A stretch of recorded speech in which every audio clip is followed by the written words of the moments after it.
Welcome back, ladies and gentlemen, to the Women of the eRena Part 4 featuring Fortnite. We have 40 of the best female Fortnite teams that are going to be competing over 5 games in just a few short moments. And who better to call all of that action than Necra, who's going to be joining me for the show. How you doing, girl? Kelly, I'm so excited about today. Not only did I get the honor and the privilege of getting a chance to host the play-ins that happened on December 16th, but we were able to find 10 of the best duos from those play-ins to join all of the amazing streamers, content creators, and fantastic Fortnite players that we're going to get a chance to see today. And I get to call the action all alongside you. What more can I want? I mean, what a great way to end a rather tumultuous year right here. 2020 has been a bit ups and downs, mostly downs, but this is a big up, a nice high to end it off on right now. And with 40 of the best teams, of course, when you think of competitive Fortnite, you know what name I think of? Loser Fruit. I am super excited to see how she's going to be performing today, Necra. Oh my gosh, I think of Loser Fruit, I think of Maddie NF, I also think of all of the Gen G players that ended up in the top 3 duos that got a chance to play during our Women of the eRena Part 2 featuring Fortnite. So I'm definitely looking out for some of those Gen G girls, seeing how they're going to perform today. All the players today are going to be fantastic. Oh yeah, you got Gingy Carly, Gingy Hannah. We have Gingy Tina as well, and I believe that there's another Gingy team as well. But we also have teams like representing Luminosity Gaming's in here. We have the team BH, of course. A lot of great organizations that are going to be represented here at WOTE Part 4, and the games are going to be starting in just a moment. But first, before we jump into those games, we got to break down how it all operates. And so let's start that off with our point system, because as we all know, it is incredibly important to collect those points. But how exactly are they going to do it? Well, eliminations are going to be 4 points each. That is highly valuable right there. But Necra, as you can see, placements are also incredibly important right here, with first place getting you 55 points. That's a lot of points. That's a lot of points to be able to capture, but it's going to be no short order for these teams to be able to capture those points. But when I take a look at this, I'm definitely thinking you got to make it to the end. So survivability is going to be the most important part of playing in these arenas today. So I'm talking, you got to have your med kits. You got to make sure you're queued up with all the weapons that you want, maybe taking over some of those NPCs. And of course, the most important part of all of this, I feel like, is Slurp. Just making sure you've got all the shields that you could ever want, so that you are not going to get hit too often. I love that you mentioned NPCs, because I'm hoping we see a bounty and we get to watch it live on stream, because I can only imagine as a player, you know, you're doing whatever, maybe you're collecting materials, you get an elimination, and then you just get the alert that you have a bounty on your head, and you just have to hopefully they don't show up, or if they do, you're able to turn it around on them and get those eliminations instead. I love the bounty system. I think it's a really unique adaptation for this next chapter and this next season of Fortnite that we're going to be playing in, because we got a chance to see how those bounties function during the play-ins. And one of the things that I really liked about it is the fact that you know exactly where your enemy is, but the enemy team also knows where you are. So it's going to be a fight to the finish.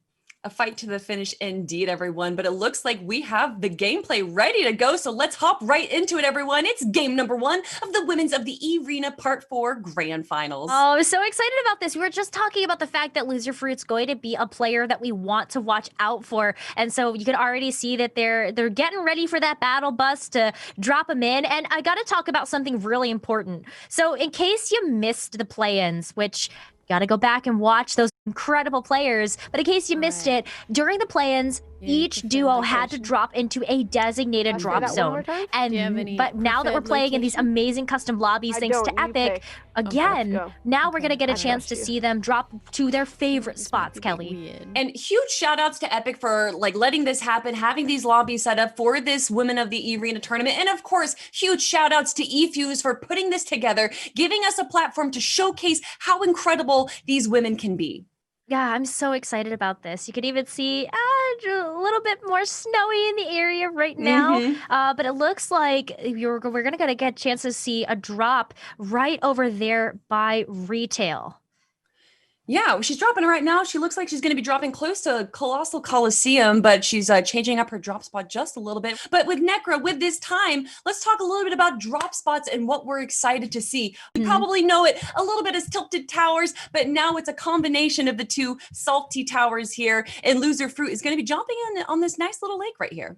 Oh, this is a perfect spot. So you've got access to a ton of loot right now. Obviously, get a chance to pick up the first gun that you get, and already you get a chance to see how some of these. Some of the features work for this particular season. So, getting a chance to pick up some shields, nice small pot there, just to be able to start racking things up and get those shields on ASAP as soon as you're in cover. I also like the fact that she's here. I'm guessing that we're going to be seeing some fishing, of course. This is a lot of the pro players are saying that season 5 is all about the fishing meta. You got the rift fishes, of course, that allow you so much mobility. So I'm hoping that we're going to be seeing some fishing coming out of Loser Fruit here. Oh, there's so many different types of fish here. You can already see that the fishing rod got picked up, and so you can get a chance to maybe go over to the docks and get some fishing together. But one of my favorites too is you've got the rift fish. Obviously, we got a chance to see how that functioned during the play-ins. Really, really powerful resource, especially when you're taking a look at some of those final circles. But then you've also got like slurp fish. You've got the Midas flopper. There's so many different types of fish, and I love it. I think this is a huge, huge feature of this new season. Oh, yeah. I mean, floppers were such a big part of season 4. So I'm glad that we have a few new fish to kind of join up with him. Just like you said, the 0 point floppers, which pretty much functions the same way as those 0 point crystals do. And of course, the rift fish, as I was just mentioning a moment ago. But it doesn't look like they're facing too much contention right now. They're just taking their time collecting some mats and grabbed a attack shotgun right there. Yeah, that's great. So it looks like right now, Loser Fruit's really well equipped. You've got your assault rifle, you've got your shotgun. So you're really well equipped for those mid-range and those short-range fights. So if Loser Fruit happens to get into close quarters with someone, just take out the shotgun. You're doing a lot of damage with that. Ooh, and there we have the perspective, the streamer. I do want to mention, everyone, that a lot of these people that are competing today are going to be streaming on their own channels. And if I'm not mistaken, you can actually highlight over their names, or maybe I shouldn't confirm that. But everyone here is an incredible streamer on Twitch. Definitely go check out their Twitch channels. But I don't think I have to be saying that about Loser Fruit. If there's one person that you know, it's going to be Loser Fruit. I mean, her Twitter icon is of a Fortnite character. A variety streamer, over 3 million subs on YouTube. Ooh. So you gotta go check out their content on Twitch as well as YouTube. But their partner as well. So Loser Fruit's gonna be playing with Viperous, and you can't count Viperous out of this duo at all. 22 years old from LA, who's streaming while also pursuing a bachelor's degree in computer engineering. Oh that my is gosh. so cool. Oof, as someone that finished my bachelor's degree while also starting on streaming, that is incredibly difficult. And to be able to compete on a competitive level in a tournament like this that eFuse is running, great shout. I mean, that, shout outs to Viperous, but I need to give a special shout out to her because she loves MMA and jujitsu. And as someone that's done martial arts for over a decade, I love to see it up there. Jujitsu, an incredible martial arts. Whether you practice Japanese or Brazilian jujitsu, it is an incredible skill to have. Oh, that's so that's so awesome. I love that we have so many players that have come from so many different backgrounds, have so many different things that they love to do, and they're all in one place fighting it out for over $25,000 in prizing. Yeah, that's right. Right. First place has $10,000 that's going to be put into their pocket. I believe second place gets $7,500. So that's a difference of $2,500 there of first and second place. And we know that can come down to a single elimination. It really can. 4 points per elimination could be just the difference maker between whether or not you end up in first or second place. But I'm expecting some triple digit scores here, especially from some of the top teams that are going to be playing. You've got 55 points for first, and it just goes down from there based on your placement in the lobby. So definitely looking at who's going to be getting those first victory royales. Oh, yeah. A victory royale gets you 55 points. And let's say that they grab 4 eliminations on top of that. That right there is going to be over 70 points in just one game. So it's going to be interesting to see if we have a team that kind of runs away with it. That does tend to happen in competitive Fortnite. By the time you get to games number 3 and 4, you can pretty much guess which the final 5 teams will be. But Fortnite's also a game of comeback. So who knows what's going to happen here? Let's see what this treasure chest has to there. Nothing that she's too interested in besides the chug splash right there. Yeah, got to get those shields up, especially that finding that large pot's going to make sure that Loser Fruit's going to be completely topped off. She's a great fishing spot as well. Maybe we'll pick up something a little bit better than the orange fish that she did pick up before, but nothing on this first pull. Let's see if she's able to get something else there.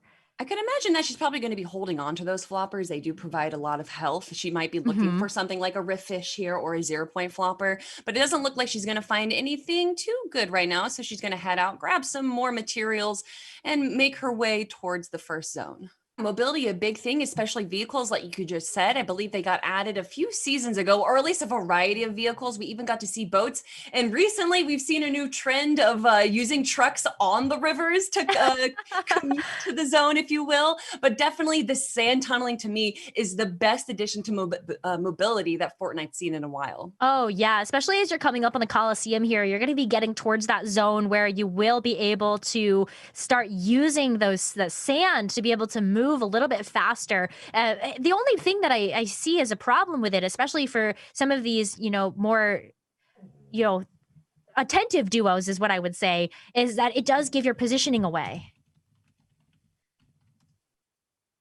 All right. Looking to see if there is going to be an engagement going on with the Coliseum, but I don't think so right now.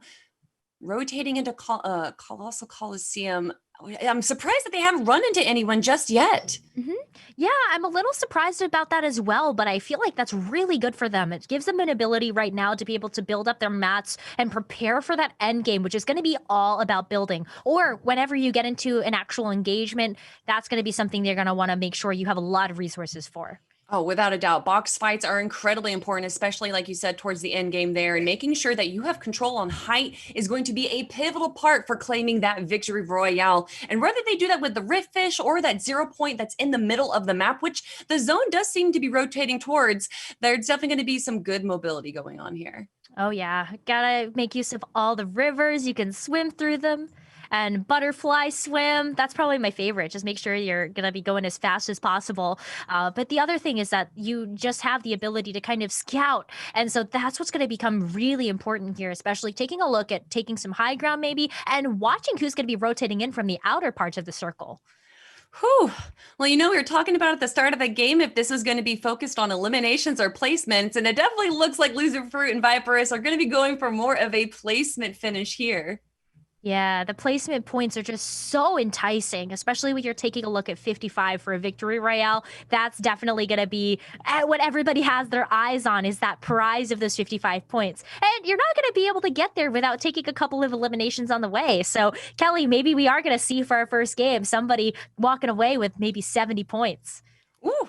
You love to see it, and you also love to see these new NPCs that we have there. Of course, you guys know of the new material gold that can be used in these games. Taking a quick look at Maddie NF right there, and you can use that gold to upgrade your items, get some new unique items as well. Also, you can, I believe, grab a bounty with some of these NPCs. Oh, yeah. There are a few NPCs that if you trade them some gold bars, they'll give you a bounty. And that's maybe what some of these players are going to be looking for, especially when they're so dispersed throughout the map. That's a great way for you to signal where's a duo that you could go after. Yeah, and you can see in the elimination feeds right there that there are some duos going after some players right now, such as Goldie going for Flectra, and OK takes down Genji Tina's. Ooh, Tina, taken out so early here, getting downed. That's not a good start for our player that won our very first Women of the Arena Part 2 featuring Fortnite.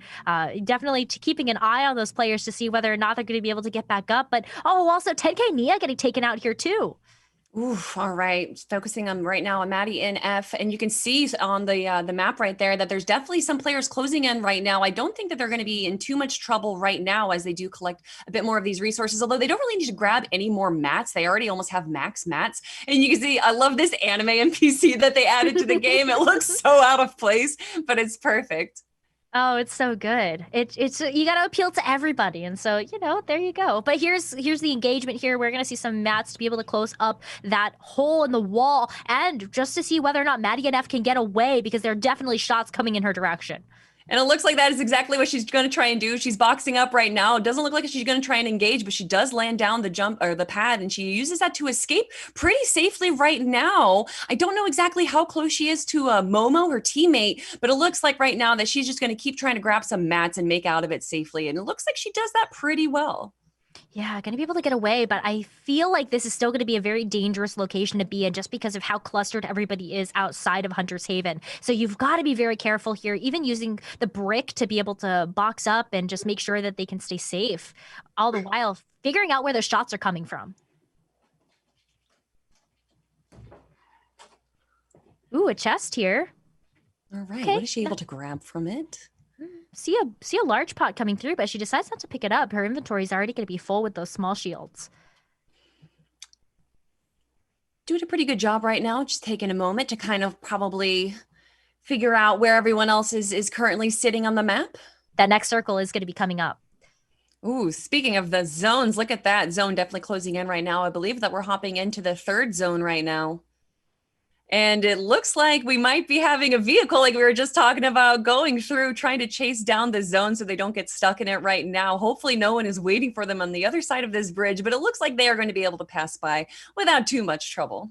Yeah, especially now that the zone is closed in, you get a chance to see where the next zone is going to be, and there's still a pretty long way away. But what I love about being able to take the road right now is that you get a chance to play to the edge of the zone. So that gives you a little bit more mobility, gives you a little bit more sight, and a little bit more freedom to figure out where people are going to be coming from.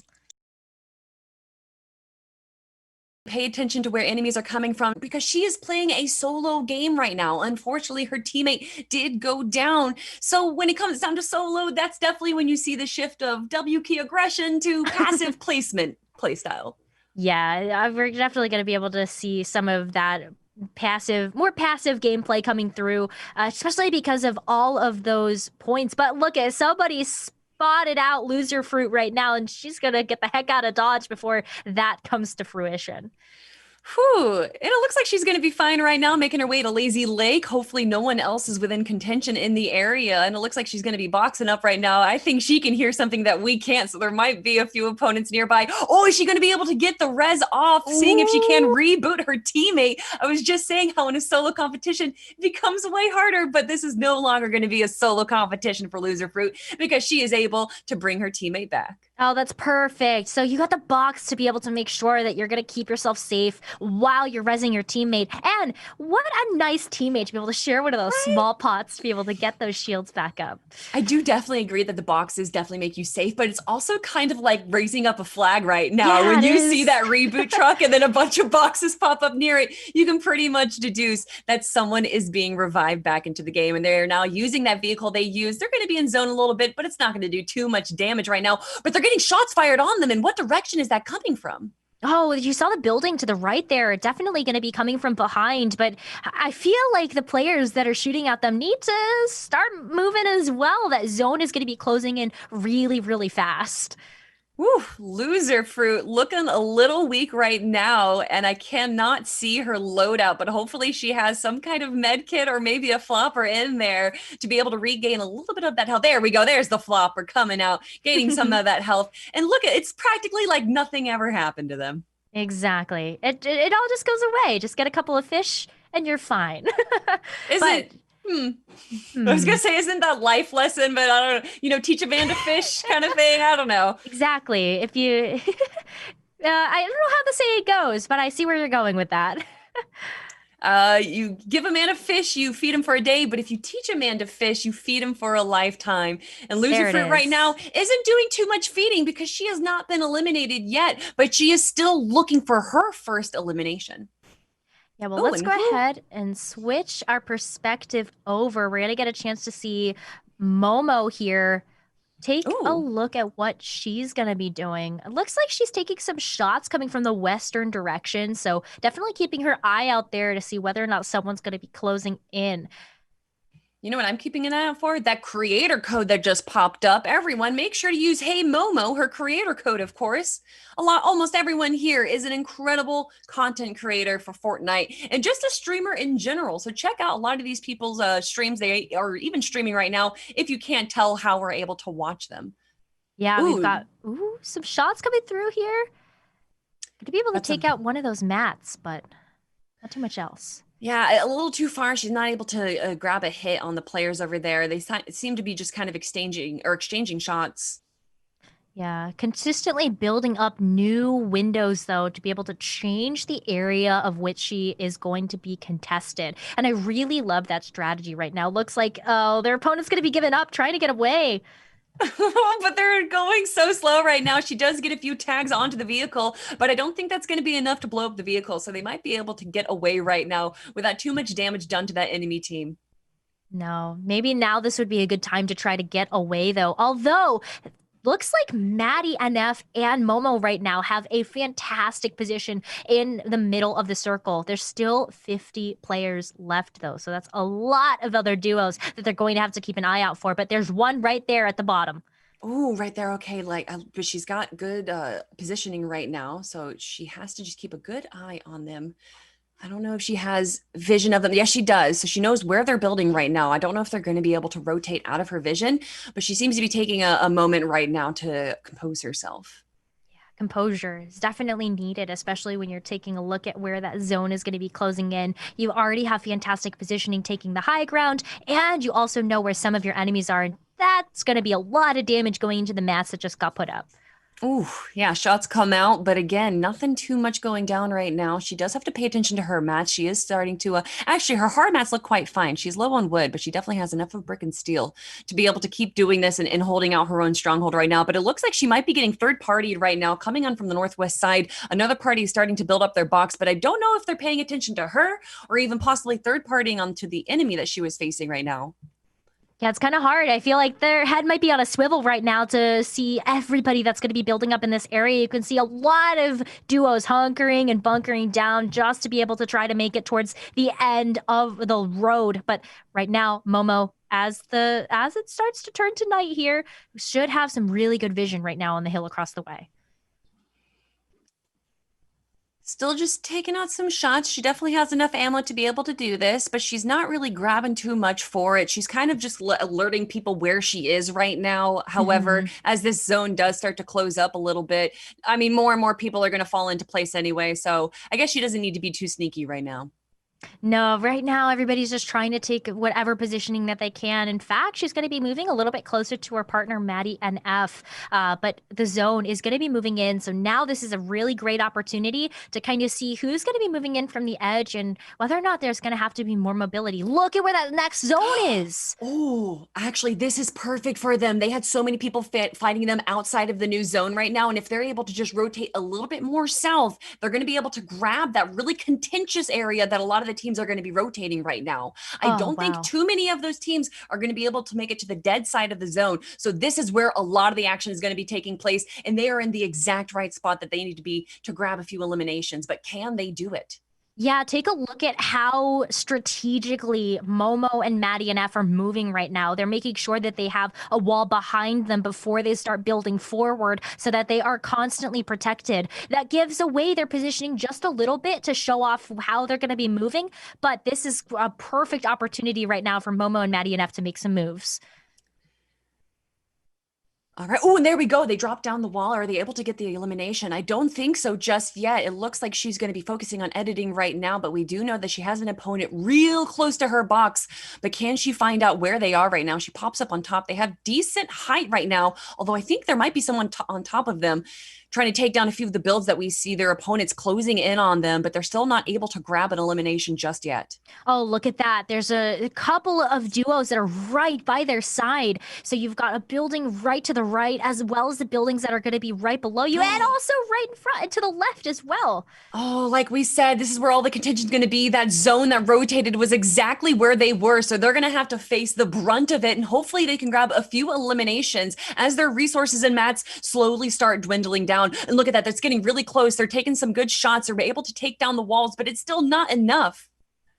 Not going to be enough right now, but it is hindering their opponent's ability to be able to build up strongly. But the zone is going to be moving in, and look at where the final zone is. Oh no, that is a rough final zone right there. We're taking a quick look at Bibia, and as she's down on the low ground right now, rotating with her teammate. This is actually in the time where you kind of want to be in the low ground. Everyone else right now is in the high ground in these crazy box fights, and they're able to go in, grab some quick eliminations, and take that legendary shotgun and hopefully use it to their advantage. But she is down right now. Is her teammate going to be able to turn it around and grab the revive? I don't think she's going to be able to help her. Instead, she's going to be focusing on that zone rotation. And now we're taking a look at Ashley representing Team Xset. You love to see it. Xset making some moves right now. We see some downs right now that are going to be giving up all of their loot. Ooh, look at the elimination feed. Tina taking down Hannah. Oh no, Genji versus Genji. Oh, good that Tina was able to get back up, though. We did see her go down just a little bit before in the kill feed, so she was able to get back up on her feet, and that's going to be a great start for Tina to be able to get that victory royale. But take a look at this. Everybody's going down to the storm right now. Ooh, and it's only 7th zone right now with 18 seconds left. This is somehow going to be even more difficult. We have 8 teams now, 12 players remaining, but that is dwindling down faster and faster. Look at Caroline dropping from height right now, and I believe that's United IC has the height right now. Hopefully she's able to control that. She's doing a great job with her builds, but it looks like Luminosity's Gaming is trying to climb up as well, but they're not able to reach her. Alexa is also close on her tail, but are they able to convert that, or is I can't see the name too well. Zunday. There we have Zunday. Oh my goodness. So the storm, though, it's going to hurt so much if you drop out of the zone. So you've got to be really careful, but that means you're going to be walking into some crossfire that's going to be happening here, but huge elimination there.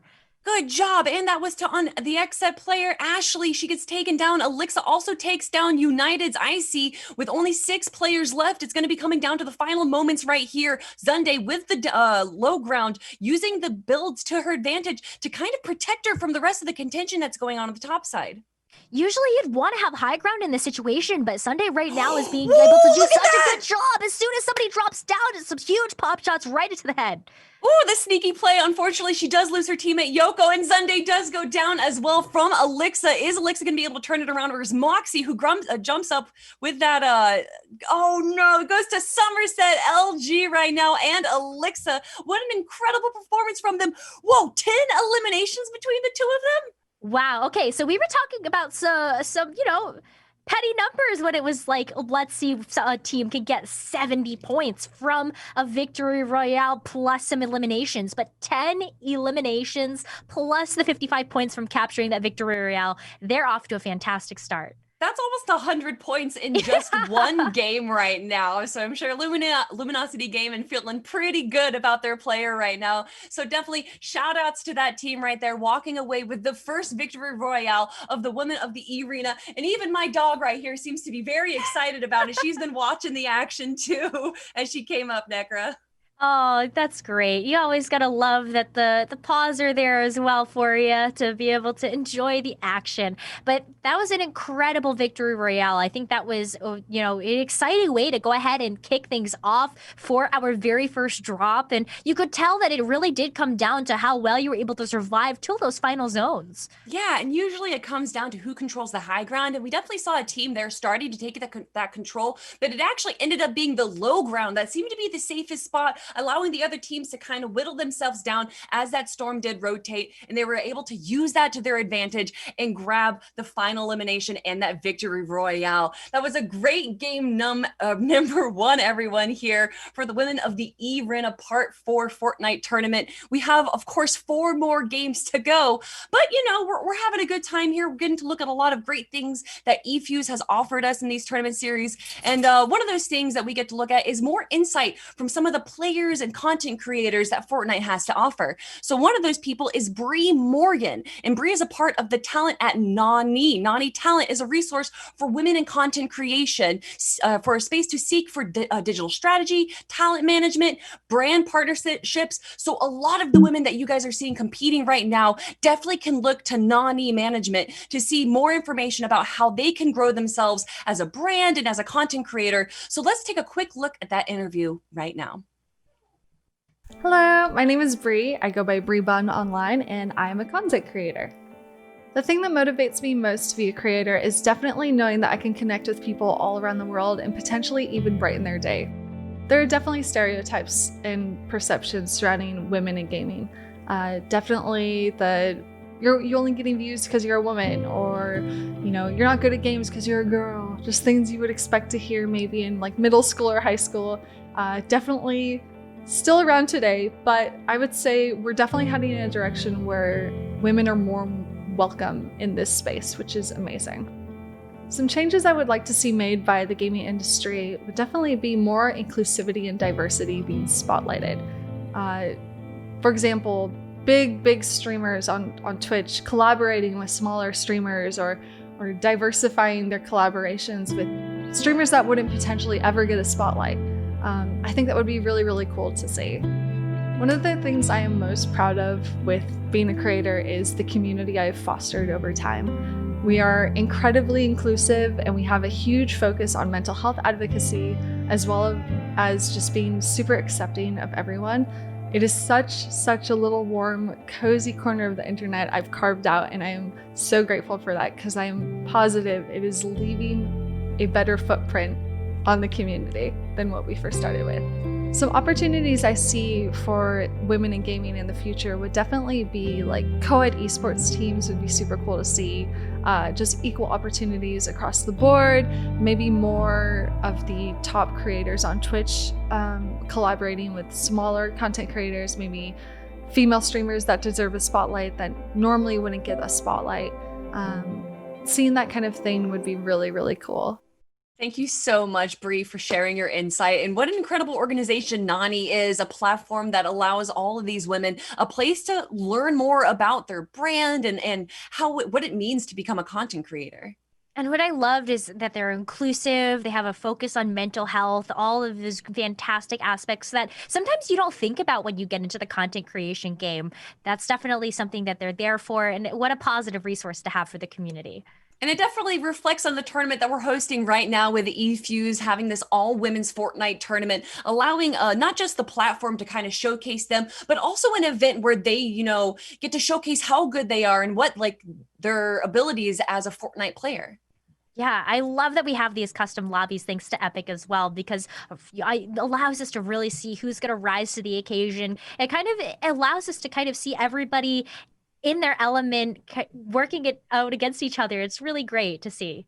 Oh, man. So we just finished up game number 1 here of the grand finals for the women's of the eRena part 4. And this has been a long time coming. We've had 2 open qualifying heats. And then Nekra, you got to cast the semifinals just a few weeks ago. Were there any highlights for you in the semifinals? I think one of my highlights, and I know this is something that gets talked about a lot, but you got to bring it up because we were talking about the Rift Fish, is the fact that we saw Evil Love and Waffles get to the very end of one of their lobbies, and then the Rift Fish happened. And that's all I've got to say. You got to go back and watch that amazing clip, because I feel like Evil Love and Waffles could have taken the whole lobby home, but the Rift Fish is such a it's such a toss-up, man, because sometimes it'll get you out of danger and you'll be able to glide out of the danger, but also you could pull your enemies with you without even realizing it, and now you realize that you are falling as well. You got bullets raining up on you. So I do love the Rift Fish. It can make for some insane plays, but it also can actually be a bit of a detriment if you play it wrong. Oh, especially if you misclick. Waffles, unfortunately, misclicking there and then sending them up after they already had the high ground in the lobby as well. But, from that pass drop that we just had, it kind of looked like the low ground was the place to be. It really does depend. Obviously, with the high ground, you have, a better view of just where everyone is on the map and better aiming with your gun. But the low ground can kind of be sneaky. We saw all those builds everywhere. It looked actually like she was in the basement floor and there was like a complete wall protecting her from the rest of the action. Mm-hmm. But it was Somerset and Alexa Plays that did walk away with the first victory royale. And even more impressive than that, 10 eliminations, 5 eliminations each. That's going to be giving them 40 points plus the 55 points that they got for that victory royale. Somerset has been streaming on Twitch for quite a while and has been a competitive player for Luminosity Gaming, which I've been aware of Luminosity Gaming for, about 7 years now, I think. And of course, her teammate Alexa, who's a 23-year-old full-time college student studying medical or mechanical engineering. Wow. So we got some smart cookies in this group, don't we? We had a chance to see a few players that were coming through trying to finish up their bachelor's degrees, as well as streaming and content creation. What a fantastic way to kind of get the best of both worlds, to finish up your degree as well as start your career as a content creator. Whew, all right. Taking a quick look right now of our scoring system, everyone. As you can see, 1 elimination means 4 points each. So we saw those 10 eliminations translate into 40 points for Somerset and Alexa. And of course, placements are just as important. Typically, you see teams trend towards one or the other, whether they go W key for eliminations or they go for placement a bit more passive, but they went for both, and that garnered them almost 100 points, Necra. Yeah, almost 100 points to kick things off. I was expecting that we would see some triple-digit scores, but not this early on in the competition. Right. But something else I've got to pull up is the fact that we saw some of the play-in teams like Alicia, like Sunday, who came in from the play-ins holding their own in this very first lobby. And they were able to catch a lot of points from coming in those top 5 spots as well. Whew.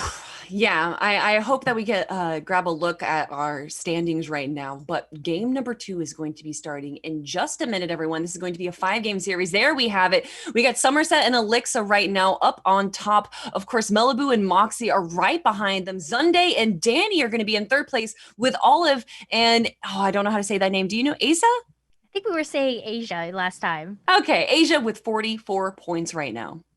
Yeah, it's a lot of points, and that's definitely something you've got to pay attention to when you're taking a look at how these standings are going to develop, because, you've got eliminations, you have the placement points as well that are going to be playing a role. And yeah, I think that as we continue forward and as these points continue to be tallied up, we will see the top of the top come to the fold.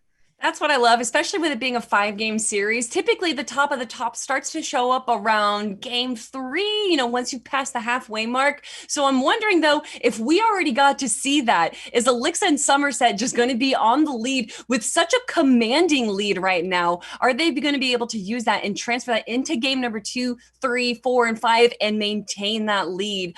Well, game number 2 is going to be starting in just a second, everyone. It looks like people are loading into the battle bus, so we're going to be hopping into that and see which drops, if they're going to be changing up a little bit in just a moment.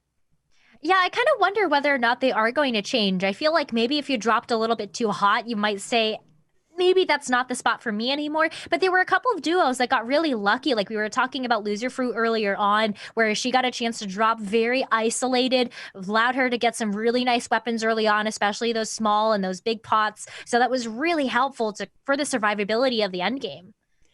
Whew, yeah, survivability important here. That's why we saw those floppers come into play. Of course, chug splashes. I mean, anytime you have any opportunity to be able to heal yourself up in between these combats as the zone starts rotating is very important, especially if you're not guaranteed the siphon off of an elimination if you're not able to grab it. So hopefully we'll be seeing a few more floppers. I'm hoping for at least one rift fish, which we didn't get to see in that last game. But it looks like the second game is starting real soon, everyone. We do appreciate you guys all joining us here for the Women of the eRena featuring Fortnite. This is the 4th Women of the eRena, which I called WOTE earlier, but I think I'm just going to stick with Women of the eRena.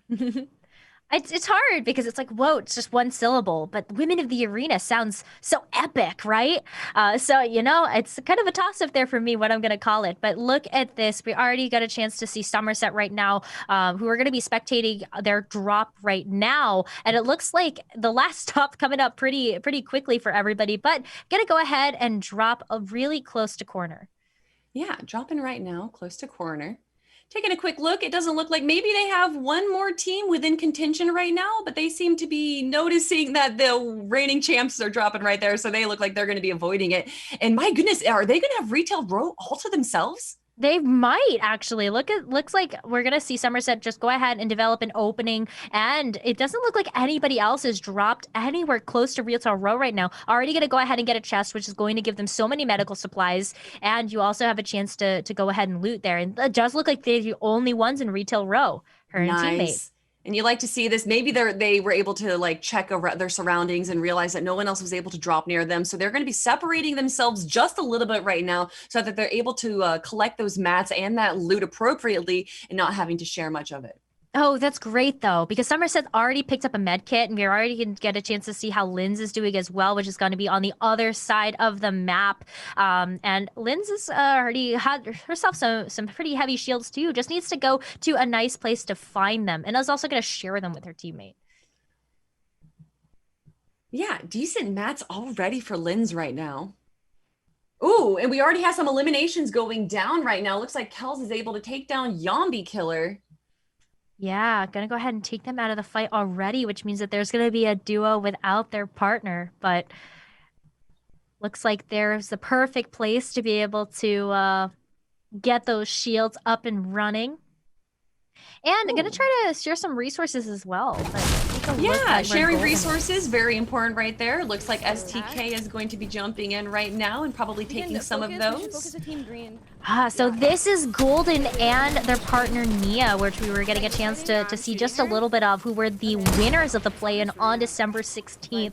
And I definitely have my eyes on them to see how far they're going to go. We were talking about this during the first drop and how important it is to make sure that you have the second pair of eyes to be able to help you out. But take a look at that. Picking up some crystals here. It's going to help to be able to have that mobility throughout the map, and just in case. Doesn't look like they're in too much trouble right now. In between both of them, they have 0 eliminations, but that might be changing right now as she pulls out her sniper and she's taking a quick look at one of her. It looks like it's the teammate, but she's definitely going and taking a few shots against an enemy. Lays up a few walls right there. Is she able to use her sniper and grab an elimination? Slowly following her teammate along the sand dune right there. Shots are coming from both directions now. They're going to have to be careful from both sides, and hopefully another third party does not show up. Yeah, you got to be so careful about third parties here, especially because if you're looking in one direction, you might not be looking behind you, and that could be a huge problem here. But takes a look like looks like Kitties and their partner are going to be able to move very quickly through the sand, but in the distance, it does look like they might run into another duo, so you got to be really careful here across the hill. Yeah, that duo that we're seeing on the east side right now, they're definitely going to be rotating in on them while that zone is going to be closing in just a minute. So they do have a few moments to kind of collect themselves, position themselves in a good way. And it looks like she might actually be aware of where they are. She does keep looking over there, but now she's going to be turning her back, which might be an issue, laying down just a single wall just in case. Just in case those shots come through, you may as well protect yourself while you're trying to get away. So definitely really smart play there coming through from Kitties just to keep her and her partner place. All right. Grabbing a few more of those mats right now, but not the hard mats. Just grabbing some easy mats, some quick defense just in case they are going to have to box up real soon with those new teams coming in. But it's still the second zone. I doubt that we're going to be seeing too much combat just yet. No, probably not. It wasn't really until we got to those final few zones that we really started to see those eliminations come through. But you never know what's going to happen, especially if you get surprised. Jumping between some players right now, we have Asia FN, or Asia. I should call her Asia. That is what it is. Yeah. Taking a look at what Asia and her teammate are going to be doing right now, I feel like it's just kind of collecting mats, and this is just kind of what happens in the mid game, right? Yeah. All right. Asia taking a rotation now to the third zone. A minute to go. They definitely have enough time. Gonna grab some mats on their way. They don't really look, it doesn't look like they have too many enemies near them though. So it seems like they're gonna be able to have a safe rotation though into the new zone. Yeah, the new zone right now is not too far away, so it actually makes it really easy to have this clean rotation through. You've got the storm at your back, as well as just being able to see where that zone is going to come through. So that is going to be fantastic. Look at the elimination feed. LG Somerset taking down another player. If there's one team to be looking out for right now, it is definitely Alexa and Somerset. Oh man, yeah, I definitely need to be paying attention to them, especially because they were able to win that very first lobby, getting that victory royale is huge. Fluctra also getting a huge down as well as a follow-up elimination there. That's gonna be fantastic start for them too. Oof, look at this view that we have right now. Colossal Coliseum, definitely seeing some action going on right now. We're taking a quick look at Caroline as she resets herself, able to grab some a good loadout, it seems like. Definitely some lots of shields right there. Now taking a quick look at Kaylin in SS. I like that skin that she has on the Harley Quinn skin. I like it too. I love how colorful and creative you have with the Fortnite with the skins as well as the NPCs. I love how in tune with it they are. But look at this box fight that's going on right now. Stepsis Chloe is able to take a quick break right now, though. It doesn't look like there's too much issues, but Exet Ashley knows where they are. Is she going to be able to jump in and grab a few eliminations? Chloe taken to the high ground right now, being a bit patient.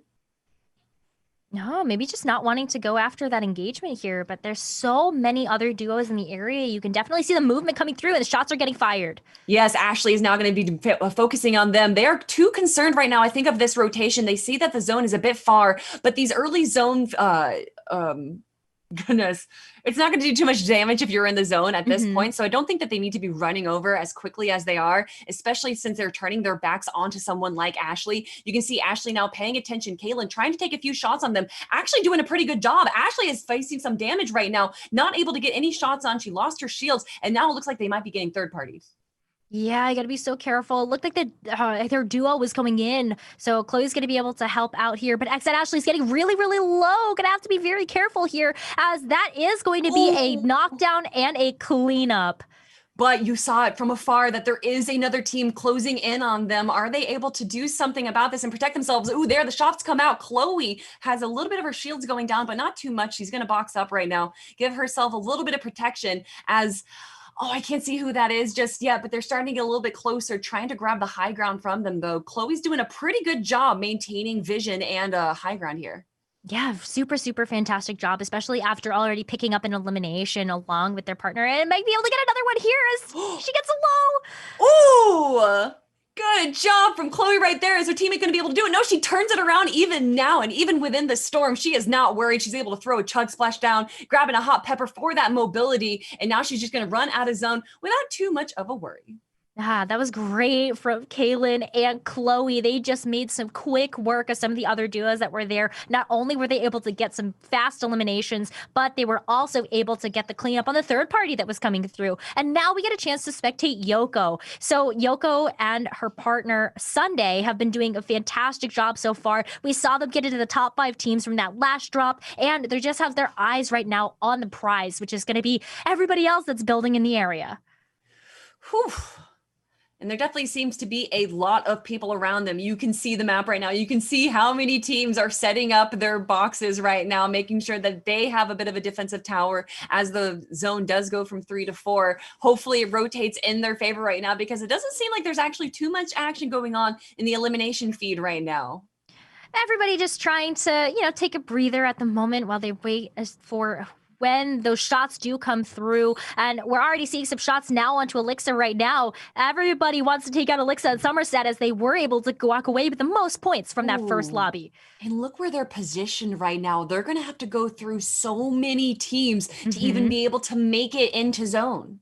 Oh my gosh, it's going to be such a far walk. Maybe you have to be a sprint right now, based on the fact that we are going to get to the middle zones, and those zones are going to start to hurt when they start to move in. They are on the sand. We might see some sand tunneling, but that also is a bit of a flag. You do see and hear a sand tunneler coming by, but I don't know what else they're going to be able to do to rotate out of this. They are just in a hard, in between a rock and a hard place. Yeah, or a mat or a brick wall. A hard place right now. Definitely a hard place to be in. And you could see that Somerset is just not comfortable moving out of their bunker right now. They got to be really, really careful because you have so many eyes that are looking in your direction. And especially if you're able to see who's sitting where, then you definitely know that there's somebody in the distance. Yeah, Yoko right now actually in a pretty good position. We saw a lot of those teams south of the zone right now. So where she is on that edge of the zone, she's going to be able to kind of pay attention, be safe, but also maybe grab a few tags and a few eliminations on those teams from the southern side rotating into the circle. Wow, look at how everybody is placed right now. You can see that everybody is kind of on the edge of the zone. You can see a few people starting to move in, but this is going to be a race to see who can get to the zone before that storm moves in. All right, Mama, with one elimination. Demi also with one elimination as well. They're doing quite well. I don't know why she's not shielding up right now. Oh, that's because she doesn't have the big shield, but she's got some flappers and a lot of those launch pads. Going back onto Somerset, though. Shielding up, they still need to rotate, and they're going to be rift fishing instead, dropping down right now into the middle of Pleasant Park. Or is anyone going to be able to pay attention and get a few shots on them as they do drop down? And it doesn't look like, look at this great rotation. Oh my gosh, going all the way to the dead side. And now the team that looked like they are in the most trouble in a safe spot, but now some shots are coming out into Somerset. Is she going to be able to turn around and grab them? No, instead she's going to be bunkering down right now, giving herself a safe place to gather her bearings a little bit. Just got to take a breath. That was a very risky move to rift all the way across the zone like that, because that could have put everybody's eyes on you. Everybody knows now where you are, and also especially the duo that's going to be right underneath you. So you've got to pay attention to how you take this rotation. But this was perfect. Look at where this next zone is. Ooh, what a weird zone right there. I'm sure those teams in the middle of it are going to be definitely feeling good right now. And we're taking a quick look at Fletcher, who is right in the middle of the zone. This is her time to shine. She's kind of, but look at that loadout though. No health whatsoever. Amber has all the health in the world and all the mobility too with that fish. And of course, all of those pads. Yeah, those pads going to be super helpful to be able to have that mobility in the late game, especially right now, as you can see, Maddie's trying to make a run for it to get to the zone, because you got to find a new position right now. Everybody is trying to see whether or not they can get those crates too and some med kits. Ooh, all right. We have a vehicle in the middle of the field. I don't know if that's a huge red flag. Yeah, you know what though? It has worked before in competitive Fortnite, and it can work again. It does provide you some shields, but it is a loud red flag going down the middle of the map and is kind of a, high risk, high reward. Definitely. You can see unfortunately in the feed right now, we saw Dimmy get downed, but Sunday able to take them out along with her partner, and Chloe also lighting up the feed once again, getting Hazella. Yeah, Kovoy as well, as we can see in the elimination feed. Tina right now boxing up with her teammate, but it looks like some people trying to break into the box, and a box v box fight is going on right now. Tina not able to take it though. Who took her down? I can't see it. It looks like it's going to be Anatis. Bibeya goes down as well. Right now, we are just taking a quick look at all the people being eliminated one by one, but look on height right now. Wow. We got another Gen G team, Carly up on top. Yeah, so Carly and Hannah right now, one of the duos that we were definitely taking a look at, because Hannah taking third place in our Women of the eRena Part 2 featuring Fortnite. And now that they have the high ground, this is going to be a fantastic position for them to be in, because look at how they could just fire down shots. Yeah, with this height that they have right now, they have such good vision. Oh, but look at that 6th zone or that 7th zone right now. Literally the worst spot you could be. How are they going to be able to rotate into it right now? This is going to be a crazy rotation. They do take those pads and launch up, but they're not able to grab the high ground real quick, but they are able to establish themselves in the builds already. And they have a decent amount of mats, so I don't think they're in too much trouble just yet. No, let's take a look at Hannah's perspective at the moment, as she is going to be boxed in with Carly. But also, Alicia right now is going to be taking a leap of faith, trying to get to the high ground and be able to get some shots onto the structure far. This is going to be a fantastic fight to the finish as that zone starts to creep closer. The storm coming in and making that zone smaller and smaller. Ooh, Hannah, I'm guessing that she got a rift because now she is all high up, but I doubt anyone's going to be paying attention trying to take take shots on her. So she should be safe right now, but where is she going to land? How is she going to use this rotation to her advantage? And it looks like she is going to the dead side of the rotation. So she's able to kind of box herself up and set herself up for victory. Oh, what a great edit right there. Was she able to grab an elimination? I don't think so, but Chloe does. Yeah, looks like that elimination got third-partied and taken away from Hannah, doing a lot of the heavy lifting, but right there, taking the shotgun, using it to her advantage as somebody tries to move in on her. Ooh, Hannah is so low. She has 6 floppers right now and uses one of them. Great idea. Definitely grabbing some shields too. And as the storm starts to encroach on her, she's going to have to use more of these floppers. It's the 7th zone. It's going to be doing a lot of damage right now, but she's doing a good job staying in the game. Doing a great job, has the high ground at the moment, but she's taking some shots from below, and those shots are going to hurt, especially as that storm comes in. So that is going to be her getting taken out here as we switch over to Girly Bella. Girly Bella, oh no! Look, she's almost down though. She's on the low ground. She's trying to protect herself. The enemy definitely knows where she is, and they know that she's low, and she goes down. We are now going to count the combat days. With not the best loadout right now, but they do have a few chug splashes, and look at all those launch pads, and they're going to be using one of those launch pads to kind of launch themselves into the combat that's going on right now from the low ground, taking shots onto the high ground, but not able to grab anything. Oh, she knocks one down. Ooh, she does get a knockdown here, and the partner has to escape just to be able to get out of the line of fire. But Combat D is still taking the low ground approach right now. Yeah, definitely not well equipped for this short-range fight that's happening at the moment. Ooh, and her teammate goes down as well, but she's doing a pretty good job. Oh, but I say that, and she gets eliminated. Moxie IGL with 3 eliminations right now. A better loadout, but we don't have too much health. If she wants to get HP, it's going to have to be through a siphon. But with full HP, she's not too concerned about that right now. There's only one player left. It looks like it's a 1v2, and it does go to TNA Malibu with her teammate Moxie. They are going to be walking away with 6 eliminations. Ooh, 6 eliminations plus those 55 points for that first place victory royale. That's definitely nothing to scoff at when we take a look at the fact that there are definitely going to be teams that are hitting the triple digits in points now. Oh yeah, this is just game number 2 out of the 5. A lot of these things could be mixing up a bit, but I do believe now we're going to be seeing probably our top 5, top 10 teams start to take a noticeable lead as these games do go on, Nekra. Yeah, you were saying that, Kelly, that in competitive Fortnite, we do get a chance to see that differentiation come through for the 3rd, maybe 4th drop. So I'm definitely expecting to see the cream of the crop start to rise to the occasion. But it's so awesome to see that we have some play-in teams that are performing really, really well alongside these invited teams. It's great to see this level of competition.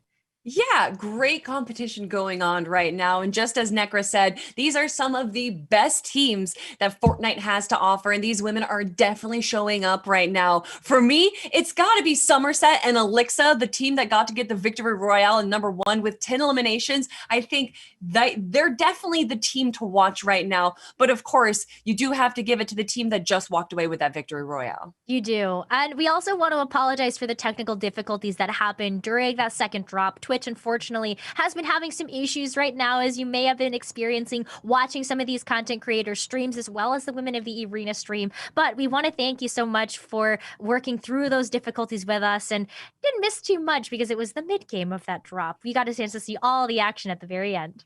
Yeah, we want to thank you for your patience and also just joining here, hanging out with us and chatting, of course, and of course being a part of the eFuse experience that gets to, they run these Women's of the eRena tournaments. And if you guys want to be a part of it, because this isn't going to be the last one, definitely follow eFuse.gg, I believe is their website. Correct me if I'm wrong, production, because you can find way more information about those tournaments coming up very soon.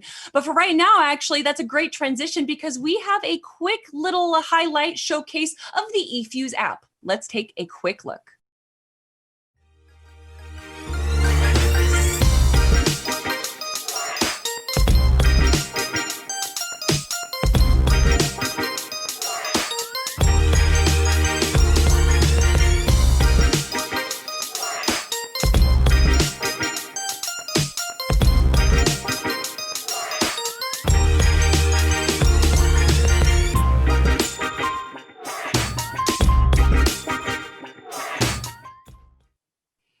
All right, definitely check out that app right now, everyone, at the App Store, whatever phone you use, because you definitely want to use it. eFuse is an incredible platform that kind of brings people together and allows, content creators, streamers, pro players to showcase their ability.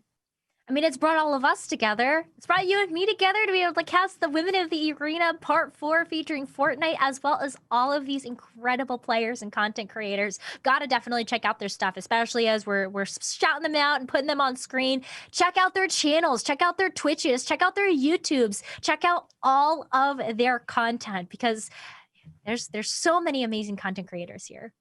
Oh my gosh, yes, chat. If you see a name, maybe you see an incredible play during one of the games, and you're like, wow, I want to watch more of that person. Where can I find? Well, almost all of the people that are competing right now are also streaming on Twitch. So go to twitch.tv/whatever name you see, and you should be able to hover over the screen and find more information about the players on the screen. Correct me if I'm wrong, production. So, of course, everyone here is an amazing content creator. And like you just said, Necra, they are brought together for the Women's of the eRena, but for eFuse, and to showcase these great female players.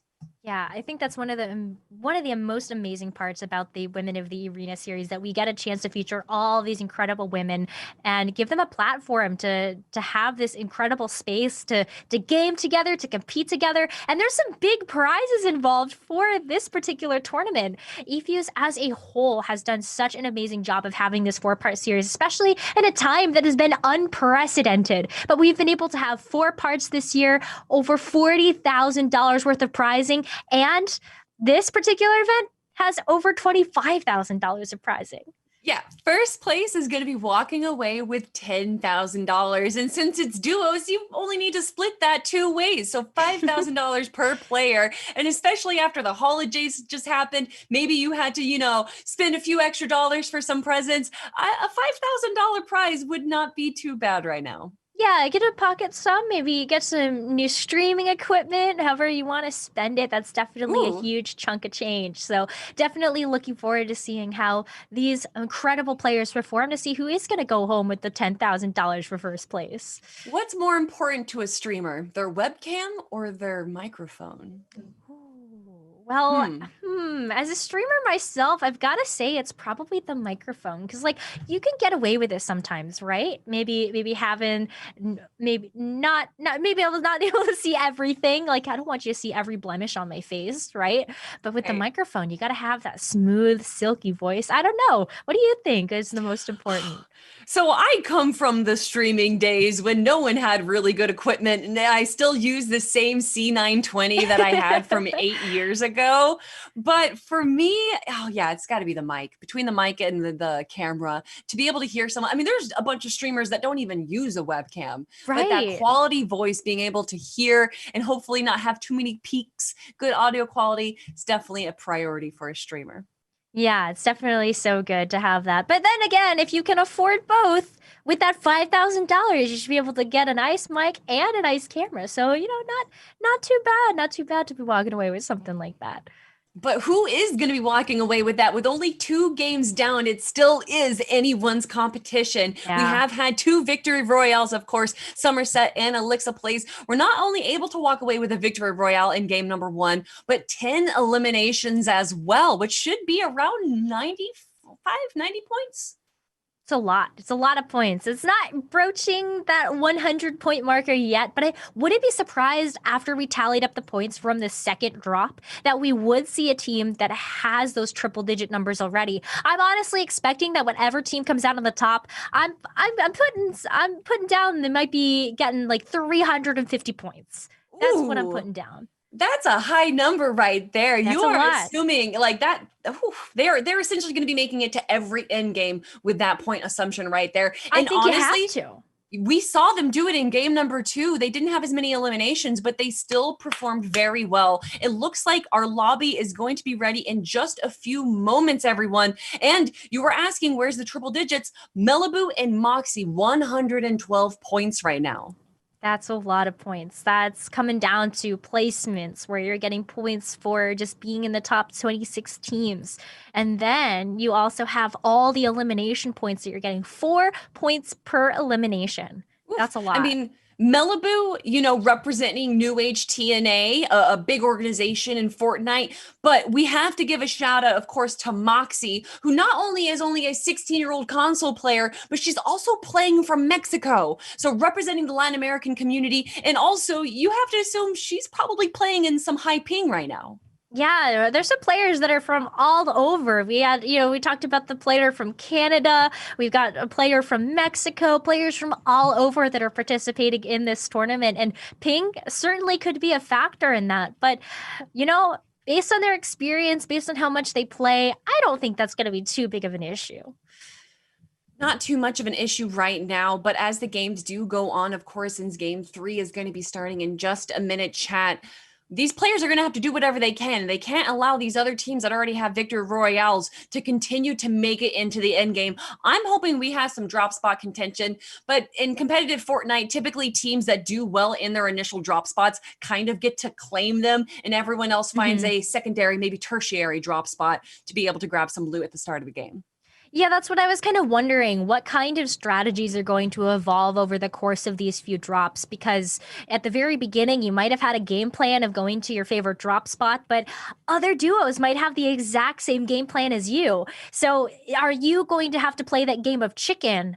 Are you going to drop hot, see whether or not you get a little lucky with the loot that you find and are able to maybe pick up a weapon really quickly and get those eliminations before they turn on you? Or do you go a different route playing that game of chicken and try to find a different drop spot? Well, we're going to be finding out in game number 3 right now as it does come in just a moment, guys. We do appreciate you joining us here for Women of the eRena Part 4. If you want to watch the other parts, well, go check out the VODs right now. Necra actually got to host the semifinals of the Women of the eRena Part 4 just a few weeks ago. Yeah, it was so fun. What an incredible experience. Not only getting a chance to co-cast with my caster Moxie, but also getting a chance to see all of these incredible players, especially the top 10 duos from the play-ins that made it into the main event today.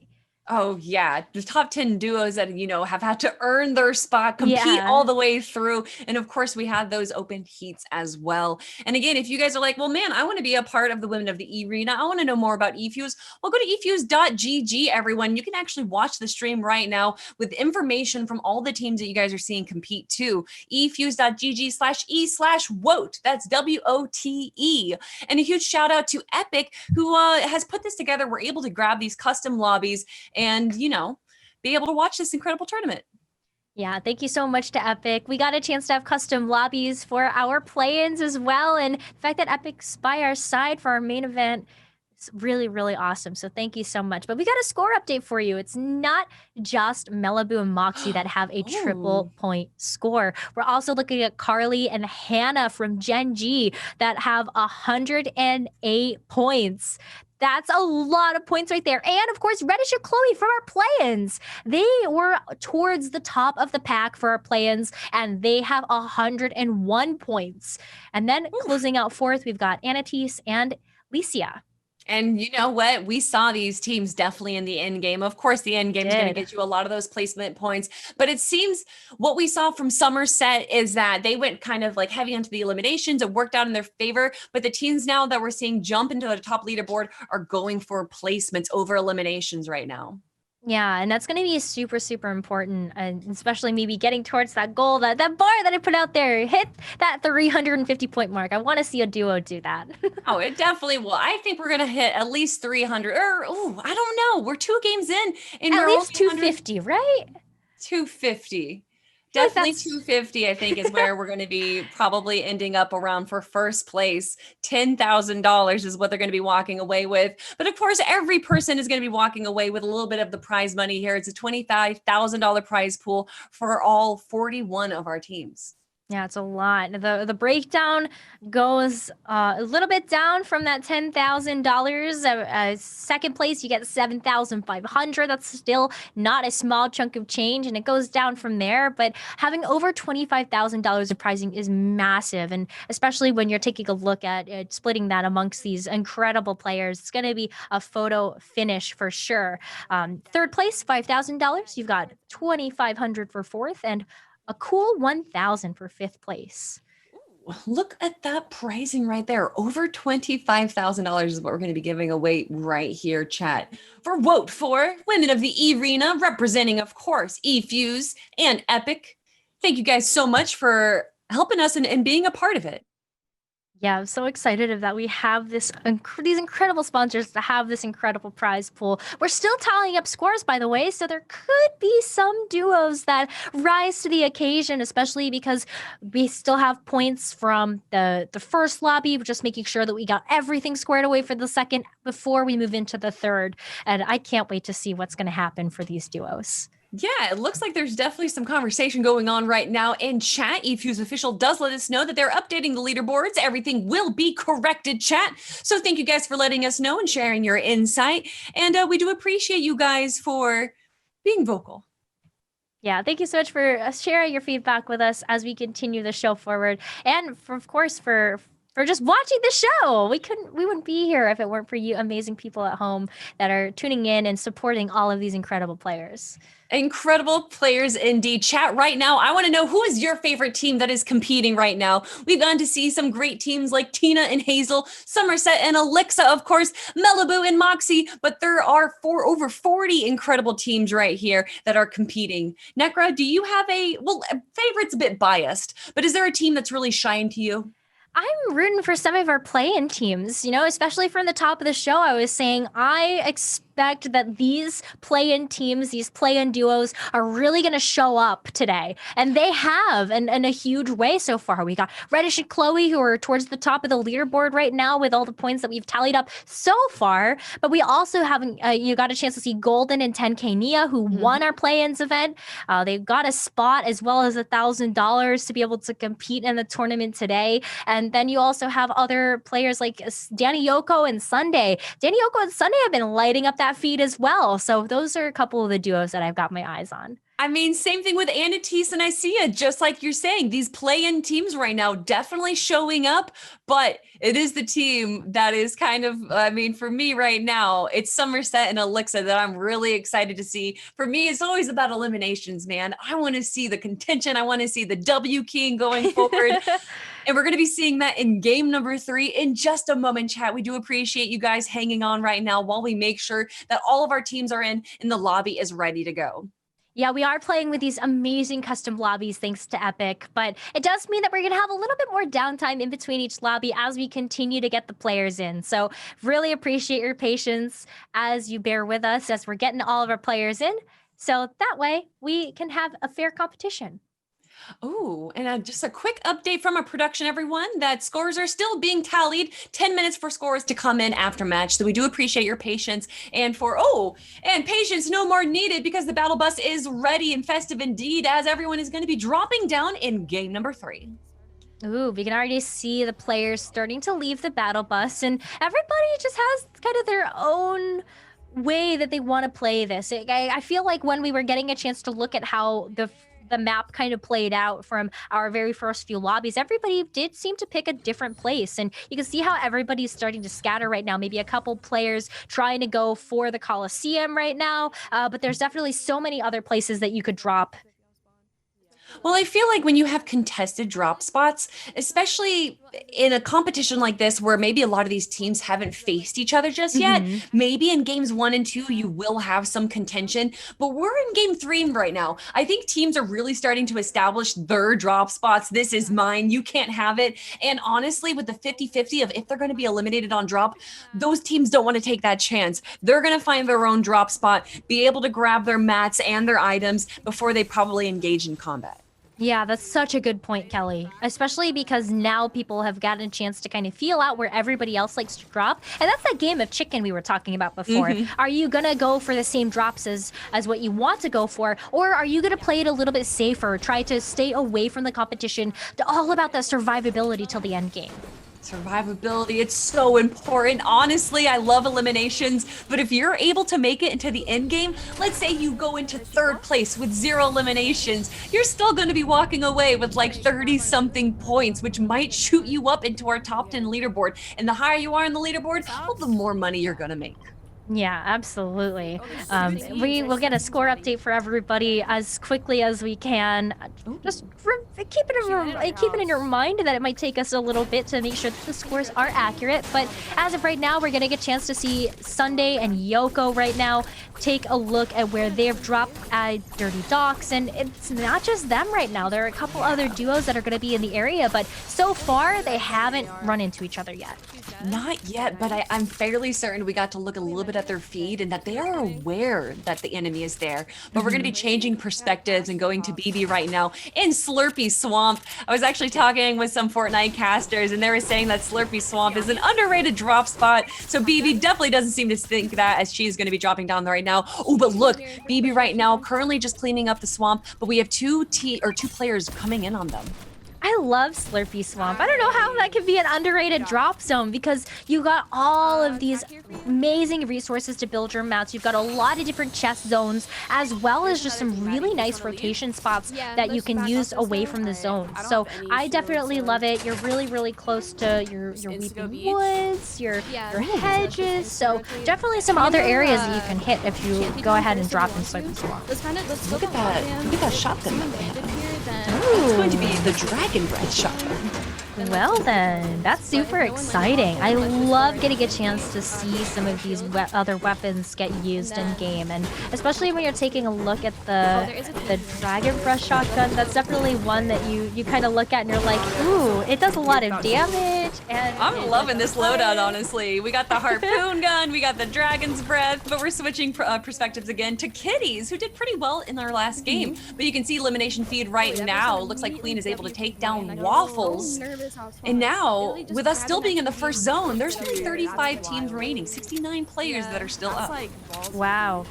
So 35 teams. That's definitely something that you gotta kind of look at and go, well, there were some duos that dropped a little too hot. But you gotta still pay attention to where these zones are. We're over in Salty Towers right now. Definitely a classic, a favorite, coming back at you on your screens. I love this area of the map, even though it does look a little bit different because of all the sand that's around it and the fact that it's kind of a combination of zones we've seen before. But I do really love this area, and I think that it's a great place to drop just because you do have all this high ground that you can play with. Oh, but the high ground is not their concern right now. It's the low ground where the shots are coming from. I don't know if Kitties wasn't able to see that they're coming. Oh, okay, she's able to grab the wall right there. The wall is broken down. Kitty's actually taking some damage to her shield, but she's able to kind of rotate out right now. Loser Fruit is actually the one that's coming in on her, rotating from the high ground. Loser Fruit being a little contentious, not knowing exactly where Kitties is rotating. Okay, nice. Oh, it doesn't really know where Kitties is at the moment.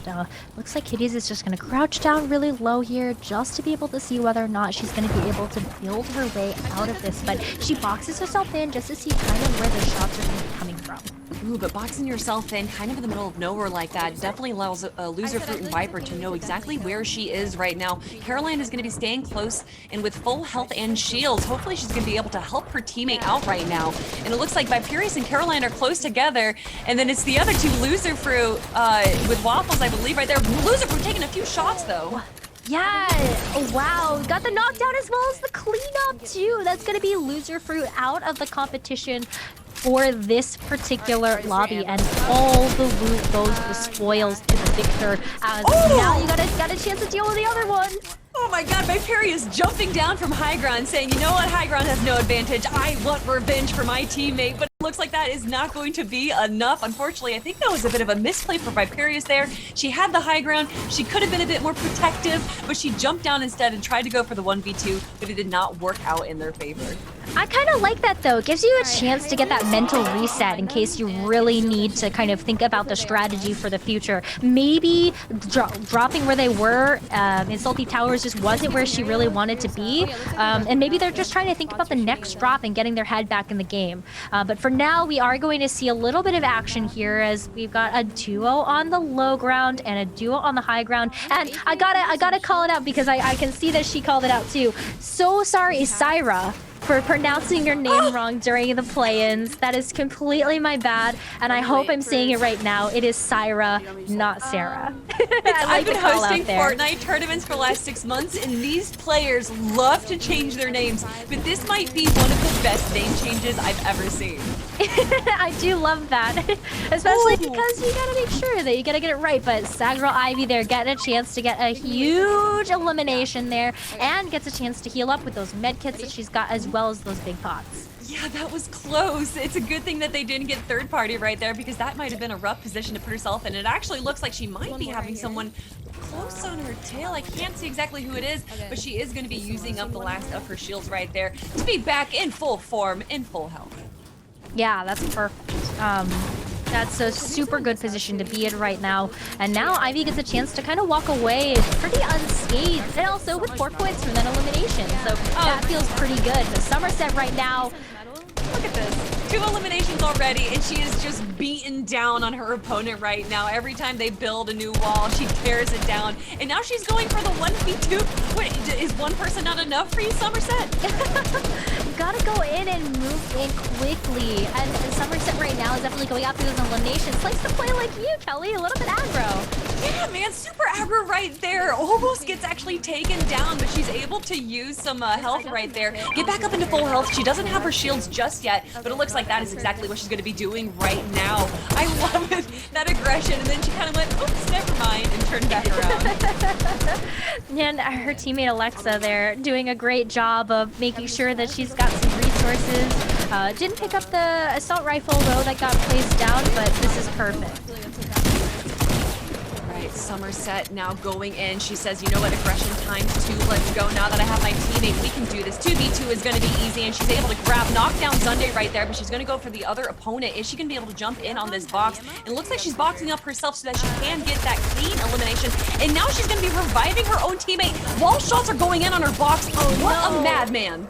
Oh no, that's not going to be good. Unfortunately, that is going to be an elimination onto her partner, Alexa. So now Somerset is going to have to pick up the pace here. And she gets 2 eliminations just like that. Oh my gosh, she was upset that her opponent that she tried to revive was eliminated right in her face, and she says, you know what, I'm gonna do the same to you. I'm gonna hop in your box and you're gonna get a shotgun to the face. Yeah, just like that. As soon as we saw Sunday try to go for the resurrect there onto her partner Yoko, it just wasn't going to happen there. Nice melee to finish off this opponent now for Licia. As we do see Licia and Anatis here coming in from play-ins, doing a fantastic job right now, walking around the Coliseum. Necra, look what item Isia has. Ooh, it's the jetpack. Someone found the Mandalorian. I just wanted to see the jetpack at least once, and that's exactly what we're going to be seeing here. And this is what is for. I see it just doing the quick mobility with this. Oh, but then she gets redfished.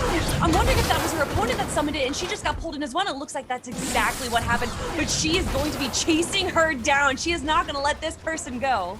No, this might be a perfect time to get the listen and know, just to be able to hear how the action is going for these players.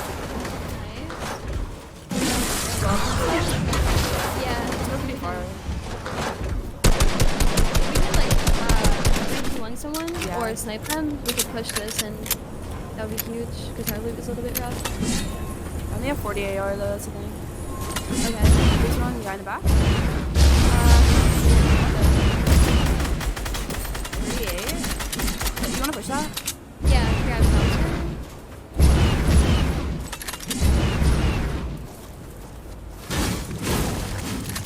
This is on that box? This is definitely a pizza. Yeah. See this box? I still have a lot of careful on the left. That guy's one shot now? Okay.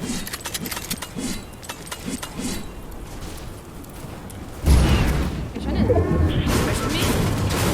yeah. 35. I don't have the AR. Nice. He's up. Right here. You could just leaving. Yep. I got his loot. Sniped that guy?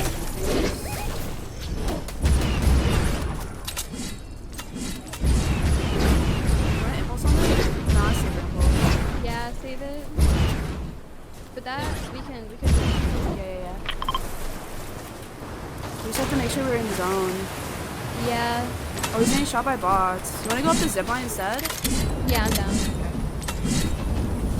Did you get any shield from that person? I literally have 1 mini. That's it.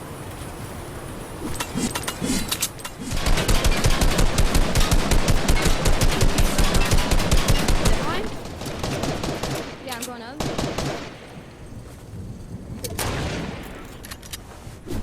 In front? In the water? She's going like...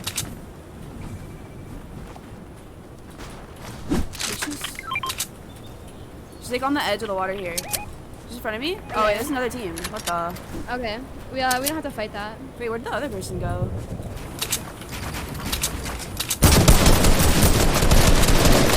I thought that was them. Did you see what skin it was? It was the Ray skin.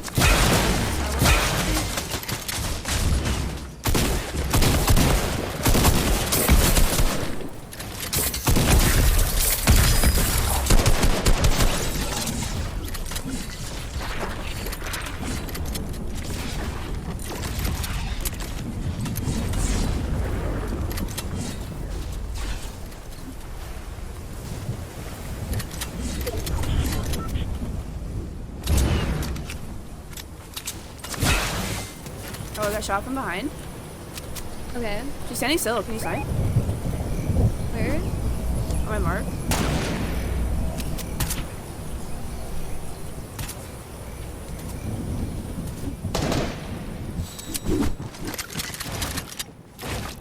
I mean, if you see any fishing spots, I still have a fishing pole. Okay.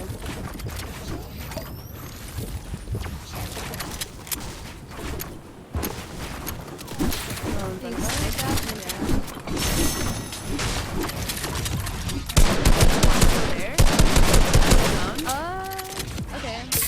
Actually, you want to just keep going in? We like that might be annoying. Behind us. Behind.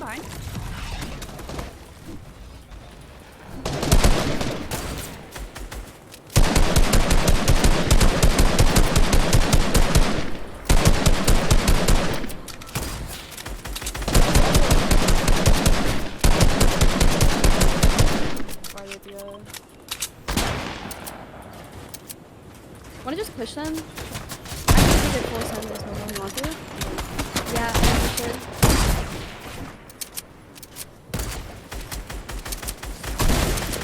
Can I have that mini? Everyone's just 60.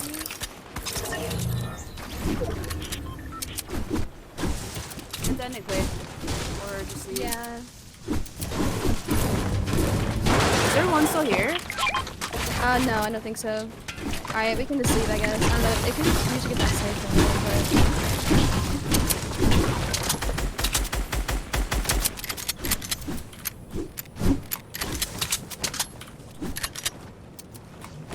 Dude, need shield. yeah. Oh, I tagged her. Really? 105. Yeah. We can hold them. Like, we can go in and keep taking shots at them until we get a knock. And then Right. push off of it. I got a slurp fish. Let's go. Nice. There's another hole too.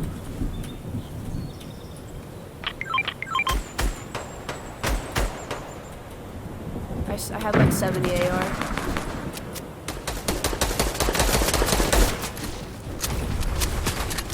Oh, rift fish. Let's go. I'm gonna carry that. Nice.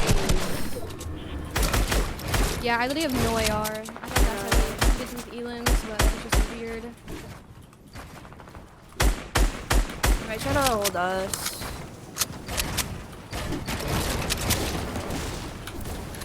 You want to go left? Oh, there's a team here. Where do you want to go? You might get squished between. I feel like if anything, let's stick closer to this one. 'Cause I still think we can figure this out.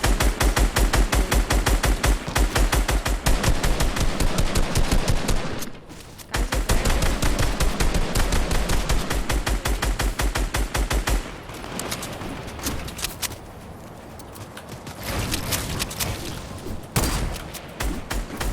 I have like no ammo left. I know. Do you have any heals? I have a med kit, that's it. So we have to go in. Yeah. I'll just use our rift Yeah. and we can float and then find somewhere to land. Because I think we might get held here. We could go for this shop. Oh, someone's around, never mind. What's it here? Yeah, I was saying the same thing. This one metal base might not be looted too. I don't think it's his own though.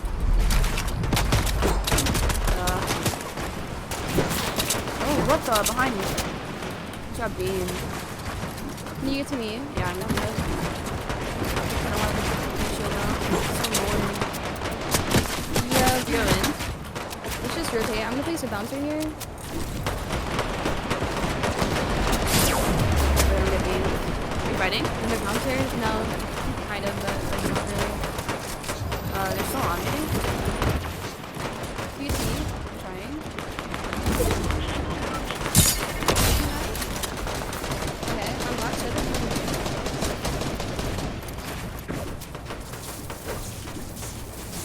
They have a god tag. okay. And there's a charge.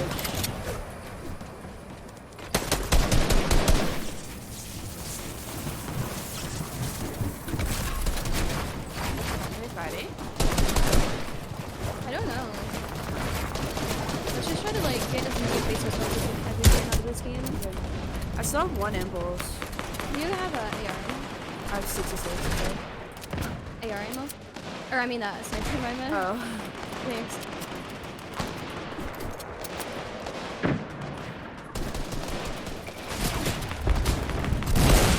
Maybe not should be either.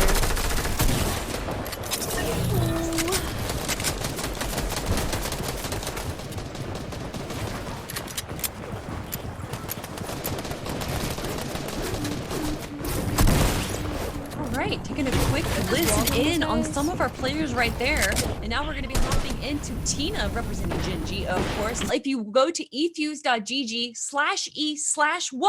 WOTE, you can see an updated listing of our points right now. Team LG, Somerset, and Alexa Plays in first place right now with 147 points. Necro, you were asking for a 350-point game. If anyone's going to do it, it's that team right there. I think you're right about that one, especially based on the fact that they've had so many eliminations, plus they've had a lot of incredible placement points as well. I mean, you've got to pay attention to that and just say, wow, this is definitely a team to beat right now. Team to beat indeed. Of course, Anatis and Isaiah have 135 points, so there's only a 12-point difference between them. And Reddish and Wow. Chloe as well, one of the play-in teams, is doing quite well in third place. Well, first place is going to be walking away with $10,000 out of the $25,000 prize pool that we're, $26,000 prize pool that we're offering up. Yeah, and then we've got second place with 7,500. It goes down from there just a little bit with third place walking away with $5,000. Gets cut in half for fourth for 2,500, and then fifth place, thanks to eFuse, is going to be walking away with $1,000. And of course, none of this would be possible without Epic. So thank you guys from Epic for providing us this tournament series, allowing us to have these private lobbies so that we were able to put all these incredible teams together and fight it out over the incredible new map that we have. And you're starting to see some of those sand tunnelings coming in, the new drop spots, and even some of the old drop spots that you guys know and love coming back into play. Yeah, some of those old drop spots like Salty Tower is definitely being one that you want to take a look at. But right now, we're going to get a chance to look at Somerset. Now, Somerset, you were saying, is one of the top players right now in the lobby, not only with her, but her partner, Alexa, as well. Oh, and look at them with their matching skins. Yes, that's what I want to see. I want That's a team right there. It's not just being able to perform at a high level in these kind of games. It's not just mechanical talent, but it's also a mental talent. And having that synergy with your teammate can definitely provide an advantage. An advantage is what they're going to need right now, as Z2s definitely seem to be having another enemy team dropping in on them. But with the boxes coming up, we can't exactly see where that enemy team is. Well, there's only 7 players left in this lobby. There's not too many left at all, which means that Somerset and Alexa right now, they're getting really close here, but fortunately, Somerset gets downed. Oh no, but Alexa is still up. I don't think she's going to even try to bring up her teammate because it's just going to be too much in the storm. It's going to cause her too much damage. So now it all rides on Alexa. Sad Girl Ivy able to bring down Somerset and gets those 4 elimination points. And look how low Alexa is. Oh no, she's gonna start taking storm damage right now, but she is going to have to try her best to get through it. Fortunately, shields, those shield pots that she has in her kit aren't gonna help her, but oh, third place. You'll start to see scores update sporadically if you're taking a look at the eFuse website, but we'll get you up to date when everything comes in. But Kels won that game with a victory royale. And I'm not biased whatsoever because my name's Kelly and I want someone else named Kels to win. But congratulations to Team Kels right there for winning. We're gonna have a quick interview, and it's none other with Jessica Kim. Hi, my name is Jessica Kim, and I'm currently a content creator for Genji from Canada. So what motivates me to be a creator? I guess I would say my love for games. I am fairly new to gaming, but when I find something I really like, I become obsessed with it. And now I am addicted. So that's one of them. And then the second would be meeting people from all around the world. There are some good things and bad things that come as being a woman creator in gaming. The good things would be meeting other women, actually. Like meeting women who are interested in the same things as I am. The bad thing is we attract a lot of incels and people who strive to bring us down strictly because of our gender. I think there are many stereotypes and perceptions of women in gaming. I think we're either labeled as like e-girls or we're just like carried by men. In 2021, I would really like to see more inclusivity. I think we're doing a bit better. We need more women representatives in the gaming industry. We need to speak up when we hear our friends being criticized. We need to speak up for like those who are not able to use their voice and be heard. I like to think that I impact the community in a positive way. I just started gaming this year in 2020. I'm really new, and that attracts a lot of people coming into my chat saying that like I'm being boosted, I'm being carried. Like, how did you just start but you're already diamond in Valorant? Like people just need to realize that people improve and are able to improve with practice. Like I put in like 7 hours a day of playing games. I think after seeing like C9 White created, like I really hope there are even more like big organizations or like even small ones creating more women's teams. I completely agree, Jessica, right there. In fact, one of my first experiences of women in esports was from a clan way back in the day that went by PMS Clan. So shout outs to them, and obviously all of the organizations that create a platform and a place where women not only can compete, but they feel comfortable to compete. I get and I'm sure you do too as well, Necra, and this being a women's only tournament, obviously this conversation is going to happen, but you know, being a woman in competition and in competitive gaming and how it impacts you and what opportunities you're given compared to others. Yeah, it's definitely a conversation that I feel like is so important to have, especially, you know, being a woman in gaming myself as you are, as well as the other women that are competing in the tournament today. I'm really glad that Jessica brought up so many of those points that we do face on a day-to-day basis. Just like, you know, having maybe extra insults get thrown at us every once in a while or things like that. And I feel like not only does that bring us together, but I feel like that's something else that everybody can kind of look at and maybe take an example from and be like, maybe don't do that. I mean, it's an interesting space out there, but we do have to give shout outs to, you know, places like Epic and eFuse that do allow these platforms and do allow these tournaments to have and give, you know, women a space to compete and showcase themselves and also win some money. Oh yeah, there's a lot of money on the line for this particular tournament. There's $26,000 of prizing that are going to go from 1st to 5th place. And if you haven't heard us talk about it enough, well, you're going to hear us talk about it again. 1st place is going to get $10,000, 2nd place getting $7,500, 3rd place with $5,000, and then 4th with $2,500, and 5th will be $1,000.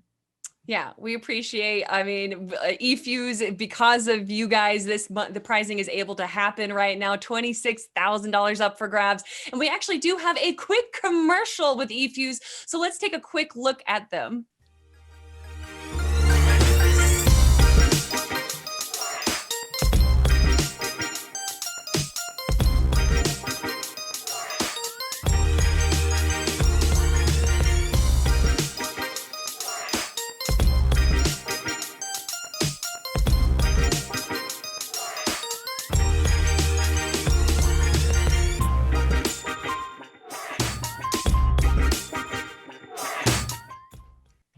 Doors are going to be opening very soon, so those drops are going to start to happen. But Kelly, I do want to talk a little bit about some of those teams that we haven't gotten a chance to showcase just yet. Oh, definitely, without a doubt. You guys have already seen some of the big names right there, but that's one of the cool things about this tournament is that some smaller streamers as well are definitely getting some light. We have, streamers like Bajorek and Bernard, Candy and Haley, Chime and Steffi, It's Miss Medic and Eskimo Elmo, and of course, some of your favorites. Yeah, especially from the play-ins. If you're following some of the players from there, we haven't got a chance to see Mars and Syra yet too much, even though they were some fantastic players for the play-in tournament. We haven't seen too much of Olive and Asia either just yet, but it's really awesome that we had a chance to kind of talk about like Peach Cobbler, Bewitching. We did talk about Evil 11 Waffles and Gisela and Nari. Oh, and I'm loving again the love for Alexa and Somerset. We got some love for Momo in chat as well, Moxie and Malibu. But look, we have L's on the stream right now, dropping down into Steamy Stacks. I love Steamy Stacks because especially if it's one of the end zones here, you'll see these insane height games where they jump onto those stacks indeed, and then you'll have just dozens of players flying down from the whatever you would call this, I guess a nuclear power plant. Yeah, it's so cool to be able to see that. And plus, you have so many resources at your disposal, too, to be able to kind of build up those mats and make sure you're going to have a lot of different tools for the end game as well. Already finding some small pots there to be able to build up some shields, but you still need a big pot in order to get those shields up to 100%. Definitely going to have enough time, though, to grab these hard mats. As you can see, the steel definitely going up. It doesn't look like they have anyone else in Steamy Stacks right now, so I don't think that they're going to be in too much of a issue to kind of, play it slow a little bit and grab everything that they want with ease. Yeah, it looks like, Els right now is actually kitted out pretty well for some mid to long range fights at the moment. So I'm definitely kind of taking a look at whether or not she's going to be able to help find the ammo for those guns, or she's going to pivot away when she finds something that's going to be a little bit better for her. What do you like, long range or short range fights? I'm an assault rifle girl. That's the one that I like to pick up. It just is so good for the mid range, and like even if you've got the good aim too, when you're closer to some people, then that also helps out with the getting those eliminations. For me, it's all about the shotguns, man. I want to break down someone's wall, get in their box, and shoot them in the face. Hey, I like that strategy. Yeah, you're definitely an aggro player, and I appreciate that about you. I think we'd duo well together. Oh, speaking of aggro right now, Carly jumping on top, and it looks like she's able to knock down Zunday, I believe. Where is Zunday's teammate, though? I don't think she's anywhere near, and Zunday does go down due to Carly representing Genji. Ooh, Sunday right now going down means that her partner Yoko is going to have to pick up the slack unless she has also been eliminated. Look at this, though. Yeah, look how separated they are. Oh no, yeah, Yoko is so far away. But look, Hannah doesn't even want to go after it right now. She wants to go back to her teammate Carly. But look at the shots from a distance, forcing Yoko to build away. Oh, and Yoko now has a third party coming in on them. Hopefully Hannah can actually grab this elimination, not have it stolen away by that third team that's kind of running into her. But I honestly think Hannah kind of made a mistake there. She definitely had the advantage. She should have been able to take down that opponent, but instead she waited for her teammate, which is the safe play to make. But I think they could have walked away with 2 eliminations there instead of letting one run away. I agree with that. I feel like Hannah is such a sharp shooter that it would have been fine for her to go ahead and push on Yoko. But at the same time, I feel like right now it's all about survivability and longevity. And so Hannah and Carly really recognizing that are going to play it a little bit safer. And with that being said, it looks like they're just going to now try and play the collection game just a little bit longer. Well, you may as well when you know that the other duo that was there with you just ran away. So you basically have all of Lazy Lake to yourself right now, and you may as well take advantage of that while you're still looking for chests and other key items. Yeah, not just ran away, but also were chased away so that they know that there's no possibility of them coming back to try and get revenge on their down teammate. Speaking of down teammates right now, 6 teams are down, 68 players are up. And we're taking a quick look at Official Cozy, and you guys can see the first zone right there coming into play. Oh yeah, Dirty Docks is a little bit far away from the zone right now, so they're gonna have to work their way. That's a little bit of the risk that you take when you do end up taking a little bit more of a faraway drop from the center of the map, is you kind of don't know where these zones are gonna be. So if it ends up being all the way to the northwest or the southwest in this case, then you got to be a little bit careful about that. But take a look at this. Of Cozy right now has spotted a couple enemies from afar, but isn't gonna run on it just yet. And we got Voli right now doing a nice little rotation in her truck. She's got her teammate right with her, and they're just taking a little bit of a stroll, just seeing kind of the nice fields around, maybe a few thunder waves in the back. But right now, they're going to be rotating on this little house and probably grabbing a few mats as well. Oh, or you could just go for the bush strat right now. I mean, just sit in the bush and wait. That's definitely one that you could use in the pocketbook if you are going to play for the long game. But definitely don't think that these are scared players or taking a look at maybe taking that route of things. But let's take a look back at Cozy. It looks like she's found some action. Ooh, yes, Cozy right now, positioning herself in a good spot. She definitely has the high ground right. Oh, no, she doesn't have the high ground. There is a team right there. In fact, that means that there's 3 teams right now closing in on them. Cozy kind of in the mid ground right now, though. Yeah, I gotta take a look at her partner headshot check and where she is going to be, because that could make a huge difference on how this ends up playing out. Cozy right now is not in a position to be able to push on this, even though she's going to start to build up right now just to see if she can get a vantage point. But it's going to be really difficult. She might just have to box herself in. It looks like her and her teammate right now are going to be doing just that. She's able to grab a shield, a bit more of her shields right there, but still not at full health.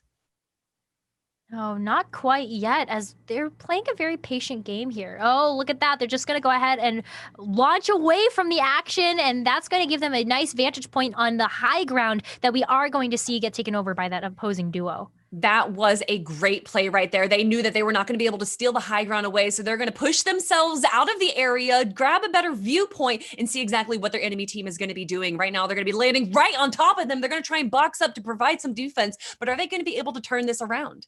Now they've got to take the high ground. This is the perfect opportunity to do so, but their duo right now that is opposing them is really outpacing them in terms of being able to build, but looks like they were able to get some good damage, were able to deplete the shields, but that's enough for a knockdown. Can they get the cleanup? Look at their shields as well. Cozy is pretty low, and Cozy is able to take down the opponent, and so is Shot Chick grabs them both down. That is going to be a clean 2 elimination right there.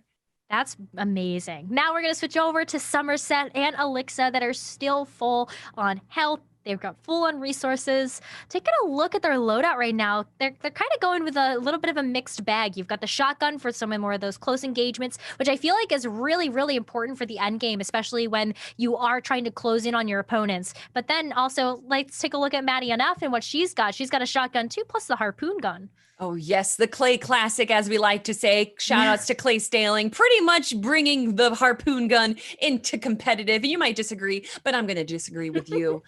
Maddie NF now, again, not too much contention with them. There's only 30 teams remaining, and we're still in that first zone. So it looks like this is going to be probably a bit more of a passive end game compared to the first 3 games. I think so as well, especially because of how far spread out everybody is in the zone at the moment, and we're looking at where the storm is going to be moving in. I think that this is a perfect opportunity to, all right, get some of these slurp barrels. Ooh, grabbing some slurp splashes, of course. Great, important, allows not just you, but your teammate to grab some of those much needed shields. Kitty right now, though, going into the middle of the map, you can see the damage that Galactus has done and all this beautiful sand right next to you, allowing you to kind of make some good rotations without too much issue. However, every time you do sand tunnel, you do kind of expose yourself a little bit if your enemies are paying attention. Yeah, you got to be super careful, especially if you just explode a crystal like that and take it out of commission. But let's go over to Dimmy right now. Dimmy has their eyes on the prize, which is going to be a duo that's a little bit to their north, to the south side, excuse me. Just going to have to build up here, but there's significant high ground advantage. Oh, yeah, Demi right now in a rough position on the low ground, definitely being shot upon, but Demi Sucks is trying to prove that she is no longer Demi Sucks, but she's Demi Rocks. She's only got 0 eliminations, but now she's trying to climb her way up to the top while still paying attention to where her opponents might be. She doesn't have vision on them just yet. She knows that one's on the low ground. Looks like they're going to actually be trading positions right now as she goes to the high ground. Might have to take an engagement here just because their backs are to the storm right now. But here they come, going up the stairs. But those shots get fired down from above. Ooh, Demi's still doing quite well right now, almost at full health and full shields. Is she going to be able to use this to her advantage? She does get a shot onto the opponent, but it wasn't enough to take them down. She looks like she's going to close in and do a box fight. Is she going to be able to break into their box with ease, though? No, instead, she's going to be running for the high ground. You're going to be chasing down this opponent. Ooh, gonna go ahead and shoot through the floor, see whether or not they can go and break into the box below them. But right as they do that, some clean editing coming through so that their opponent can get away. But now Demi is taking shots from above, sees their partner rolling through the side. Can she make up for the lost difference in time right now? Oh, Hannah, it's Hannah, that's the one that she's going up against, and Hannah is so low right now. We actually take a quick look at Ivy, who just lost all of her shields and is starting to get a little bit rough, but she's able to pop one of those minis real quick, grab that 25 shields. But again, she takes another shot. She's not out just yet. Might get knocked down here, though, because it's getting low. Not too much health left, and right through the windows. Oh. When the edit works not in your favor right there. And then look at, oh, you saw the little dance. It's going to be Demi that takes them down. I'm sure Mama and Demi are feeling pretty good right now with those 2 eliminations. And I'm going to say it. Demi sucks. She's Demi rocks. Yeah, I like that. Demi rocks. You might have to change your name. You're talking about Fortnite players changing their name. Maybe all the time. It's changes in order for Demi. I love it, but I hate it. It's so hard to keep track of them. But look at Tina right now. Look at that loadout that she has. She's got 1 flopper, so she might need to get a few more shields and maybe a few more health. But right now, I'm loving the loadout that she has for her weapons. Oh, yeah. This is a really strong loadout right now, especially when you are talking about the importance of the shotgun. The fact that you're going to have a little bit of a rare weapon, if you will, for that shotgun is really important because you're going to be doing more damage.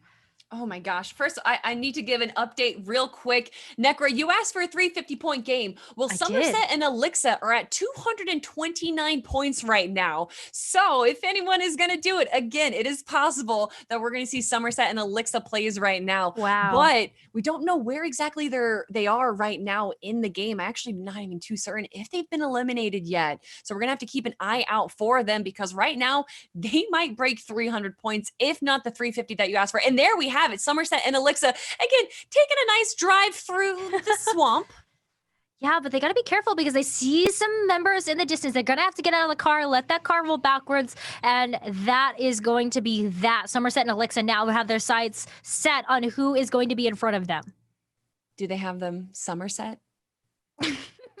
Okay, I'm sorry, chat. I'm sorry. This is why I don't cast. All right, everyone, we got some shots coming in onto Somerset right now, and it looks like they're actually not going to engage. I think that they're not too happy about their positioning right now, so maybe she's going to try and grab a few more mats, even though she's pretty dang good on materials, and they're going to take a back. I'm surprised, actually. I was expecting a bit more aggression from Somerset. Maybe a bit more, but I think they were playing that really, really intelligently, recognizing that there was a really good opportunity to get third-partied. And right now, it is all about survival. Somerset needs those points. I mean, well, they don't need them, but they want them. Somerset and Elixir want to secure themselves at that first place. Ooh, and Tina now taking shots on them. It looks like Somerset actually lost all of her shields, and it looks like another team that might be the teammate of that one player jumping in on their boxes. They are being now shot at. Somerset still only has 1 shield left, but she's at full HP, so she's not looking too bad right now. Is she going to be able to use her shotgun and win this box fight? Yeah, Somerset right now is not in a position to really try to go for the box fight here. Gonna go ahead and try to build up as many shields as possible, but that might have to wait. Oh, it looks like she just chug splashed, but I didn't see her get any shield. I don't know exactly what happened right there, but she has another chug splash ready to go, and she uses it, grabbing themselves almost full shields, and they're going to need that as this opponent is still trying to break into their box right now. Yeah, trying to get away, though, using some of the heavier mats here just to be able to try to get as much distance between them and their opponent as possible. And yeah, just try to build away and build above to survive. Well, you know what a great way to get distance is? Launch pads. And that's exactly what they do. You see Tina running after them saying, you're not going to get away from me. But they have so much mobility right now that I think that they're going to be able to put themselves into a safer position. But Tina's not done yet. She is chasing her down, and she's now taking a few shots. Elixir's in a tough spot right now. Where's Somerset? I don't know, but here's Volley right now. Volley and eFuse are looking pretty right now. I like that. Just, taking a little bit of a dance break. Gotta make sure the muscles are Whoa, wait, good, what? but Alexa, who was running away, actually gets an elimination on Oldie while being chased by Tina. Huh. What? That's some impressive maneuvering right there. Oh man, I wish we were able to watch that. That is absolutely insane. And this shows why Alexa and Somerset are on top right now, even when they're getting attacked, even when a third party comes in, they turn it around. Syra also grabbing elimination that you can see in the feed, but Tina's going to turn her eyes onto a new position. Little bit of a new position here. Just try to break into the Slurpy swamp and just trying to figure out exactly where a safe route of ingress is going to be, because it's not going to be probably not forward, probably not backwards, especially when there are some shots that are being taken from afar. Oh man, but Tina right now, 3 eliminations, and she's running oh, Goldie was her teammate. I thought that was a third party, but it was actually the over aggression from Tina and Goldie that ended up biting them in the butt. And Somersault and Alexa were able to turn it around and get the 2v1 elimination on them. So sometimes aggression seems great, even especially when the enemy team is running away, but maybe they're running away to get a better position and they're able to turn that around on you if you're just too aggressive.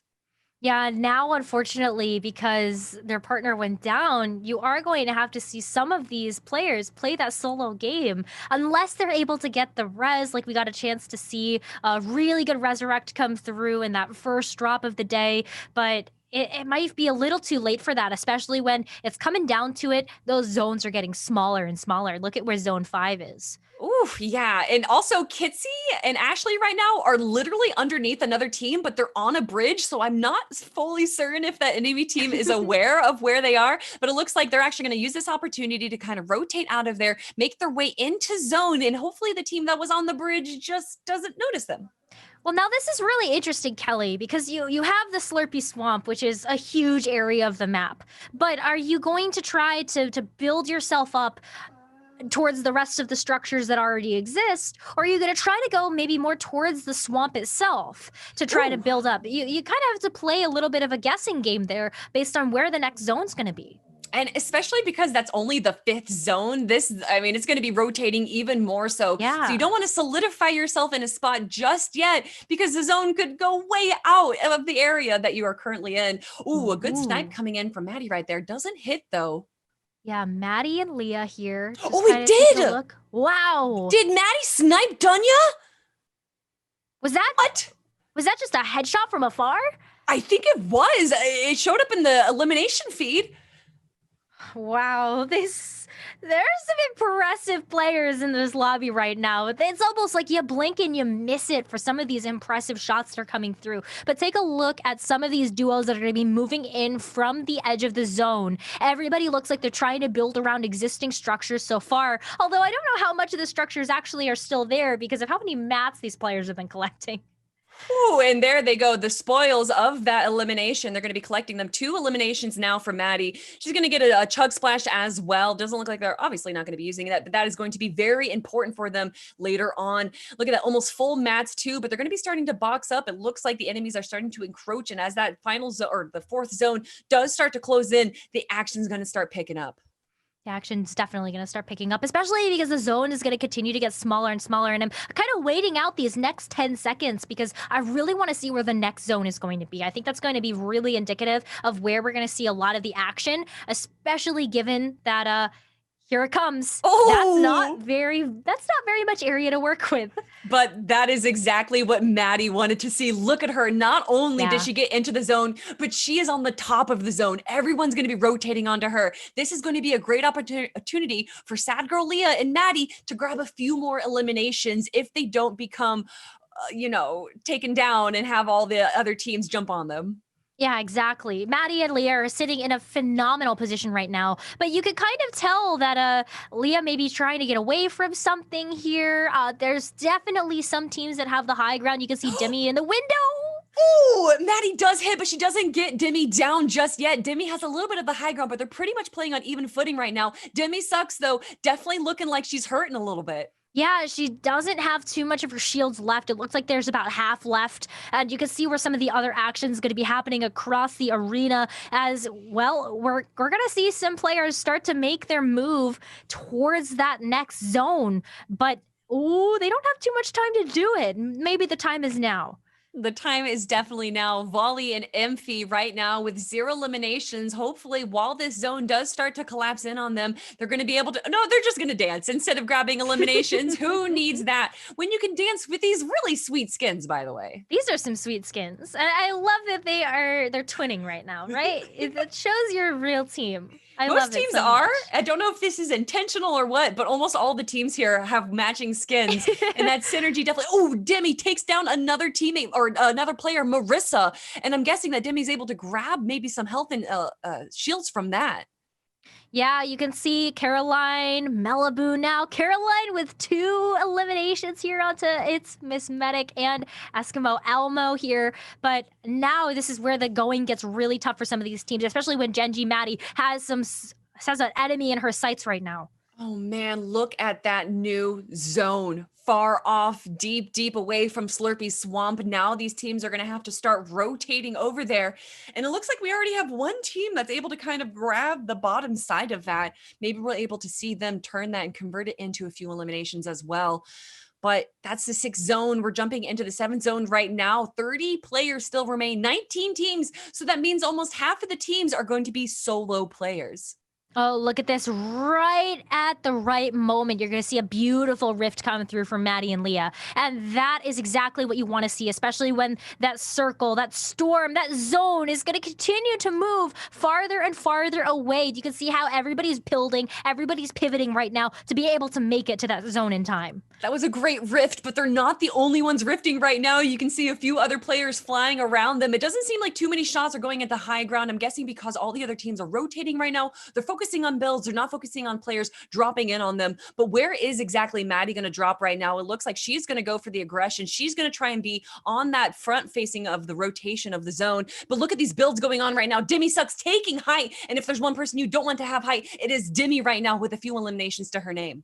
Absolutely. You definitely don't want to be stuck on the low ground either unless you have something like a Rift Fishes, which is going to help you. But that zone continues to get smaller and smaller as we are going to start to see some shots come through. Maddie right now with Leah at the moment are just trying to build their way up towards the top. But take a look at this. We're seeing some horizontal build as well.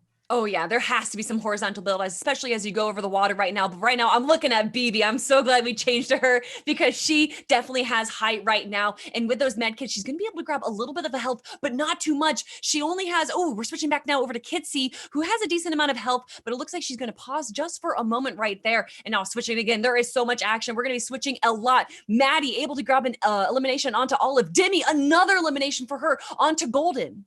Yeah, now I don't know whether or not 10K Nia, her partner, is still going to be in the mix. But if that is, nope, she's out of it right now. Licia able to pick up the elimination there. Ooh, Ashley right now, what you doing? She's trying to pay it. She's looking for any opponent trying to break into her box right now. She's going to do some quick quick edits. She's going to go for the top. She knows where that opponent is and they drop down. Great kill elimination there from Ashley. Breaks down the floor, drops him down, shoots him in the face with a shotgun. Yeah, take a look at how much smaller the zone is going to get, and another elimination there. Ooh. Said Ashley able to take out Bibia, and we are going to get a chance to see where that zone is going to move to, how these players are going to horizontally build their way over to keep themselves safe, as well as just kind of keep their angles covered. Ooh, you definitely need to do that right now. Even when you have high ground, you need to make sure that you are aware of where your opponents are on the map right now. Shots going down onto Maddie. Ashley's also going to be shooting down onto Maddie. Maddie's going to drop down to the low ground because it seems like everyone is shooting from the top. And it looks like Ashley's actually now going to drop down to the low ground as well to grab a few more eliminations. Isia, one of the top teams, taking a few shots, and she's going to be low, but I don't think they are able to take her out just yet. Malibu, though, does go down to Leah, and we have a few more eliminations as well. Few more eliminations coming through on the feed, but we are still taking a look at how Xset Ashley is going to be performing with their partner Kitsy. Now, let's take a look at the last few remaining players that are going to be in this lobby because there aren't that many. Some of you Moxie fans might be real excited to see that Moxie's still up there. Yeah, look at these names. We got Ashley, we got Kitsy, we got Moxie, we got some of the biggest names that the women of Fortnite have to offer. Leah out of the zone, taking a few shots, is not able to jump back in. Maddie, though, does grab the elimination. Ashley trying to stay into the competition. She has 4 eliminations, maybe turning that into 5. Kitsy, though, jumping down with Ashley. There's still people on the high ground, though. Maddie might be dropping down as well. Is she able to turn that around? She gets the shot on the Kitsy. Maddie, what an incredible performance. Oh, but it's going to be Leah and Maddie with 10 eliminations again and a victory royale. Maddie and Leah continuing to take some names in this tournament. They are doing a phenomenal job alongside all of the other top duos that have been performing in this lobby today. But it's such a mix-up for me. Every single time I feel like we're seeing someone new rise to the occasion to get that victory royale. Well, Nekra, that's what I want to see. I want to see new names every time. And my goodness, the name that stood out to me was Maddie. Not only did she control pretty much that entire game from the mid into late game, but to not know exactly where your opponents are, to have the floor shot from you and to drop down and to still convert that into an elimination, definitely deserving that victory royale. Congratulations to that team. And that's just game 4 out of the 5. So chat, that means that there's only 1 game remaining. One more game to decide it all. And we will get you an updated score as those scores continue to come in. It might take us maybe 5-10 minutes to make sure that everything is accurate and correct. But I'm so excited because, Kelly, we are past the halfway point. We have 1 more drop. This is where we're going to see a differentiation of the top 5 teams. I mean, I love to see it. And chat, like Nekra just said, it's going to be a few moments. It's going to be around 5 minutes even till we're able to tabulate all the points, put them into our leaderboard, and to see who exactly is in our top 5 right now, because those are the teams that we have to look at, have to pay attention to, because only 1 team can be first place. Only 1 team can walk away with the $10,000. Yeah, there's still money to be had for the top 5 placements, top 5 duos, but the biggest chunk of change is at the top. The lion's share of the prize pool is that $10,000 that 1 duo is going to walk away with. But you know what? We might see some new champions rise to the occasion, because when we were playing in the Women of the eRena Part 2, it was Tina and Zombie Girl that were able to take it all home. Yeah, and of some course, new names in the top. Yeah, some big names up on top right now. Golden and Nia as well. You have to look at Asia and Olive. Zunde and Yoko have been performing incredibly well. But man, Somerset and Elixa, they were the team to be for me. And I'm really excited to see how these points tabulate, because I think Maddie might be giving them a run for their money right now. Yeah, especially when you take a look at player-specific scores. We'll have to pull those up for you too, because we are also tracking who's at the top, who has the most eliminations to their name. That's definitely an awesome sight to see. I just really appreciate like all of the players that we have here, all of the organizations, and of course, all of the partners that we have in these interviews that we're able to grab with them for the Women of the eRena Part 4 competition. And one of those interviews that I'm really excited to bring up right now is the Queens of Gaming. And I want to do a little bit of a background just real quick. We're going to be taking another quick, this is an all-female organization in gaming. They're called the Queens Gaming Collective, Queens GG, if you guys want to find more about them online. And we were able to grab an interview with them. So let's see what they have to say. Who are you to tell me what I can do? Tell me what I can achieve. I'm gonna get what I believe. You ain't shaking my faith. All it takes is a seed. Ain't nothing to it but to do it.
Just make a decision and don't you ever look back.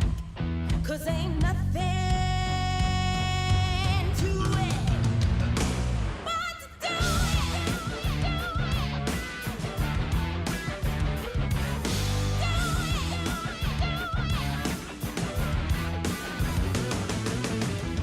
pen to paper, write it down, get to moving, feet on the ground, you can do it. Pen to paper, write it down, get to moving, feet on the ground, you can do it.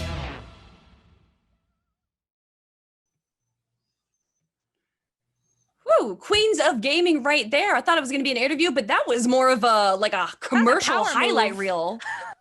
That was powerful. Yeah, power move for sure. That makes me want to sign up and get to know more of the incredible content creators that are part of the collective for sure. That's Queens Gaming Collective right there, and they provide women creators, streamers, and competitors like we're seeing right now equal access to the infrastructure, resources, and representation required to be a content creator, a streamer, a host, an esports caster, anything really. Gaming is such an incredible space. I remember when I was a young kid playing video games, and it didn't even dawn onto me that I could get a career in gaming. And to now see that you don't just make games to make a career. You can play games, you can do interviews, you can host them, you can be casting, maybe you want to be a writer instead. So many aspects go into the gaming industry. There's so many different aspects that you can be a part of esports in, but the one thing that I think is really exciting is that one of the players, Demi, is a part of this Queens collective, which is so cool. So we have so many represented talent that are playing in the Women of the Arena Part 4 featuring Fortnite event. And you love to see it. Gen G, the Queens Collective. We had a bunch of other organizations you were getting a chance to talk about before too, like Navi. It was great. Oh yeah, Luminosity Gaming has Somerset, who's one of the best players that we've been able to see. We got the BH team, we got MRKN, and a lot of other organizations right now. And maybe there's a few organizations that are watching, checking out these incredible women players right now competing, and maybe, keeping an eye out on maybe their next pro player. Yeah, check out their social medias, check out their Twitches, their YouTubes, their TikToks, all the incredible content that's being created around this game and many, many more.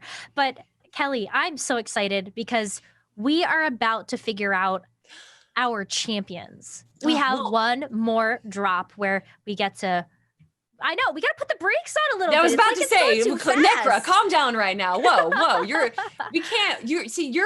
talking about me being aggressive. Right now, you're aggressive for the final game, all right? I know, chat. I know, you're right. You guys probably want to jump into the game too, but we have to wait just another moment or so, okay? And we are still tabulating those points, making sure that we got all the eliminations and the appropriate placement points. And we do appreciate you guys being very patient with us through some of the technical issues that we and Twitch also had at the start of the show. But it looks like things are definitely starting to smooth out for the WOTE tournament here. That's Women of the eRena. If you guys want to be a part of this, because this is definitely not going to be the last tournament that we have here, go to eFuse.gg. And if you want to follow this tournament even closer and see how your favorite players are doing, well, you can go to efuse.gg/e/WOTE. There you'll see the standings, not just for the teams, but for the individual rankings as well. And there's so much that eFuse and the Women of the eRena series is going to bring for 2021. So you're going to want to follow along. And you know what? If they're anything like this tournament that we've had, there's opportunities to be invited. There's opportunities to play in. You're going to want to check out social media, eFuse official. That way you can get a chance to see when these incredible events are happening too. I'm cannot wait to see more. As you just said, we also have the eFuse app. Check that out real quick if you guys want to know more information about it. But Necra, I'm looking at some of these points right now that we have in our leaderboard, and this is still from game 3. So these aren't even the points that we had right now. But Somerset, the Analixa, 229 points. Anatees and Icea, 203. And then the next closest team is Carly and Hannah, and they only have 134 points. Hopefully That's a that distance huge that we lead. see closed up after games 4, because I want to see it be a contention. I want to see, maybe 5 teams have a shot at first place. I don't know though, Kelly, because the way that it looks right now, it just might be Somerset and Elixir running away with it all, especially because of the large point lead that they have. The fact that they were able to claim a victory royale at the very beginning, that sets you off on such a good path. Like, not just for points, but momentum. It's something that, like, beyond Fortnite, every competitive yeah. game, you need that momentum to go into these games. If you win game number 1, it's probably possible that you're going to do well in game 2 and 3, maybe not get a victory royale, but that mentality of going in from first place definitely helps you out. And mentality is such an important part of competitive Fortnite. Absolutely. And especially because it gives you a little bit of breathing room as well. You already secured a victory royale. Okay, you want another one, but the points are already there. So you could afford to have a little bit of a give and take. However, though, it also does kind of put a target on your back. If It someone wants to does. get first place, they're most likely going to have to take Somerset and Elixir down. You can't let them get it to end game. They might only get a few eliminations, but even if they don't get any eliminations and they get third place, that's going to be like 40 points for them. So I want to see. Griefing isn't the right way to put it, but I want to see some early combat. I want to see some fights off of drop with these top teams right now, from the lower teams to try and take them down. I expect for this last drop, we are going to see a change in strategy. So far, it's been about survivability. It's been about making sure you're kitted out to be able to effectively enter into the end game. But I might expect some hot drops here. You were talking about the very beginning, 4 points per elimination. 1 elimination might be the entire difference between your place and the place above you. And if you're sitting in 6th and you want that 5th place spot for that $1,000, you're going to want those extra eliminations. And eliminations might not just be 4 points, that also might be a few placement points as well. And whatever you're gaining, you're taking that away from someone else. So really excited to see how this all plays out in the grand finale, game 5 for the WOTE Part 4 final series as we're going here, everyone. It's been a long journey. We had 2 heats just before, and then Necra, you got to cast the semifinals that happened just a few weeks ago, but it all comes down to this. Yeah, December 16th was such a fun journey to be able to see the 10 top duos from the play-ins, to be able to have a chance to compete against some of the content creators they probably look up to, and some of the players that they look up to. That's so cool to me, to be able to bring all of these different walks of life and all of these different players together in order to play in these amazing custom lobbies put together by Epic. Before we went live in the Discord chat, which has like all of the teams in it, everyone was giving so much love to each other, especially a lot of the girls were fangirling over Loser Fruit, and you just love to see it. They might be competitors, but like you just said, they're also fans of each other, even friends. Yeah, it was so funny to look at one of the Discord channels. It's called Respectful Trash Talk, and you love to see it because there's some great stuff in there. But I loved that Evil Love was coming out saying like, "Oh, for Loser Fruit, do you have to say the fruit part of your name?" Yeah, I think your name's just Loser. I think it is. No, I mean, No. Loser Fruit is an incredible player, and we do have to give a shout out to all the players that are a part of this eFuse tournament. It is the Women's of the eRena Part 4, and if you're not familiar of what eFuse is, well, then you might want to check out their app, and here's a quick commercial for that.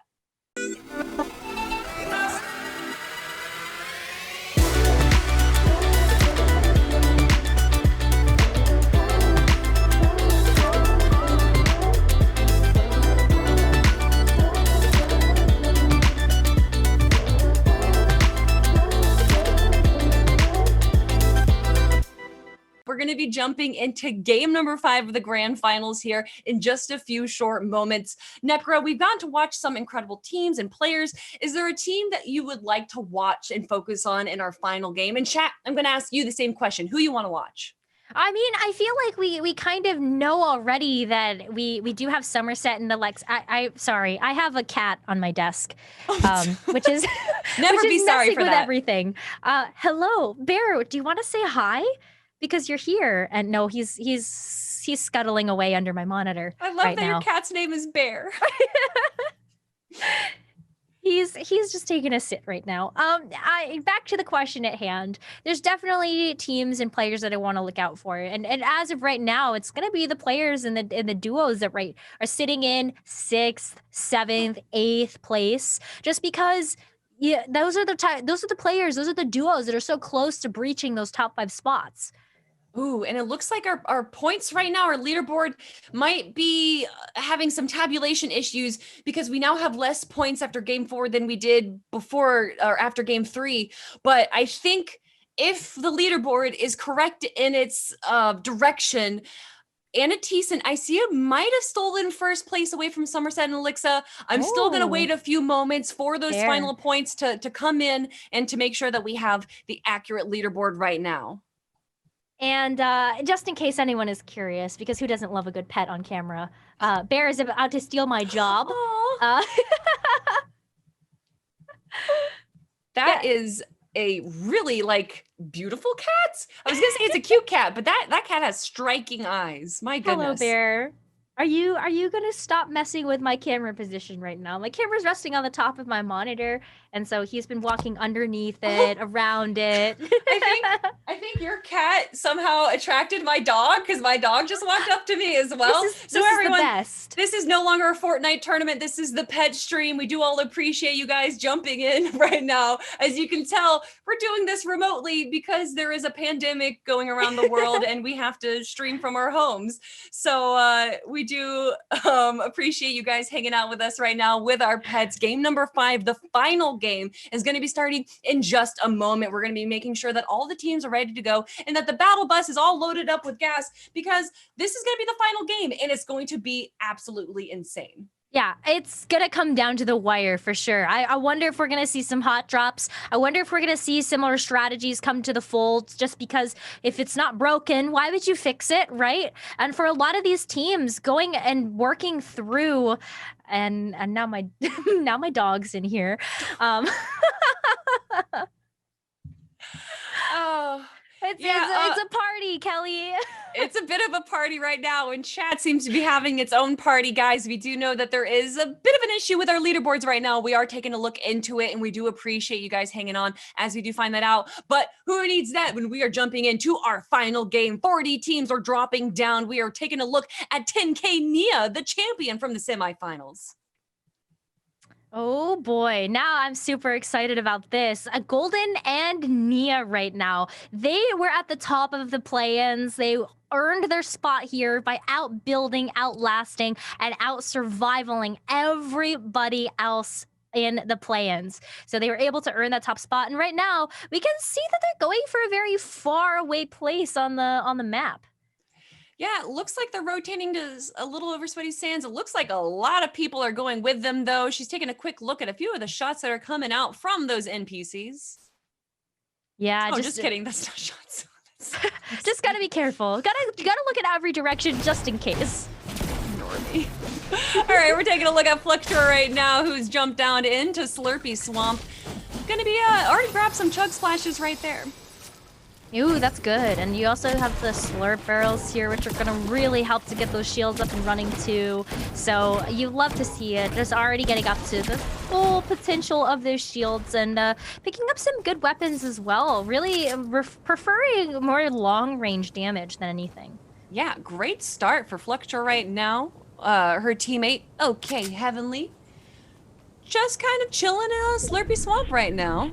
It does look like there are 2 teams close to each other and that they are aware of it. But we're going to go back to Fluctua right now as she's grabbing a few more mats. Just going to use a mat now to take the high ground as she's still looking around Slurpy Swamp right now. But I feel like building also kind of gives you away if there's going to be someone that's kind of close quarters. I love the shotgun pickup though. That's going to be a huge help in case some of these fights get closer.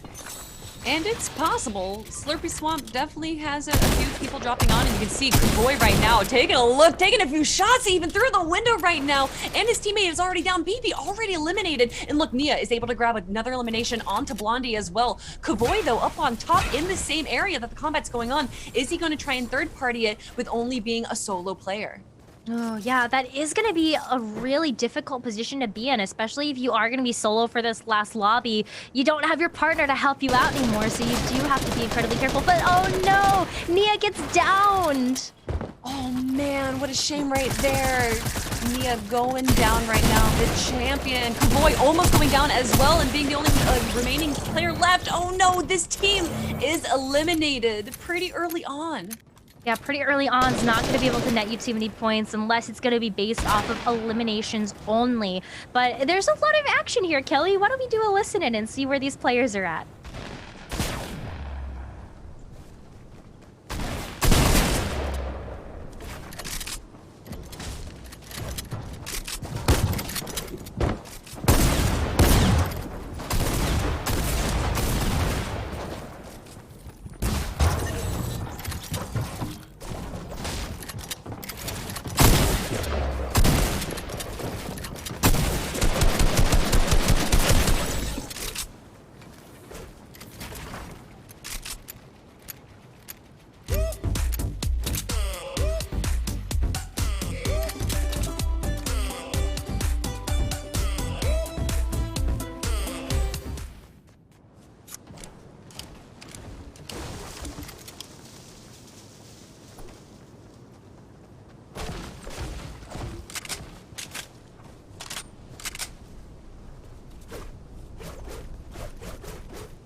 Oh my goodness, my car almost flipped. Can you charge? But we are chilling.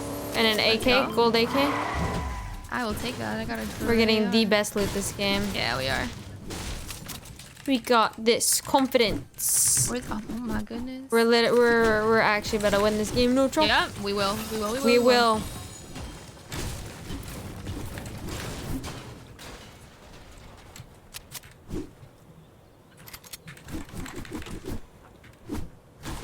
I'm so proud of how we've played today, though. Me too, Like- dude. Me too. Like, I'm so proud. No matter what. Like, I don't even care what we place, but we've done so good. Yeah.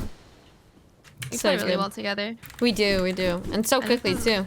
Yeah. It's been a week? for a week, maybe? A 2 week. weeks? Not it even? extra big? I have a blue I'm tack carrying- now too. Holy. Yeah, I don't have room for that big. I'm carrying Oh, good. We don't need splashes it. and min. Yep. We got 3 bigs, 5 minis, gold scar, gold bolt, blue tack, almost matte Let's go. mats. Same, and I have 4 splashes, 4 minis, 2 medkits, a gold AK charge, and almost max mats. That just leave me some, what's it called? Some break. Me too.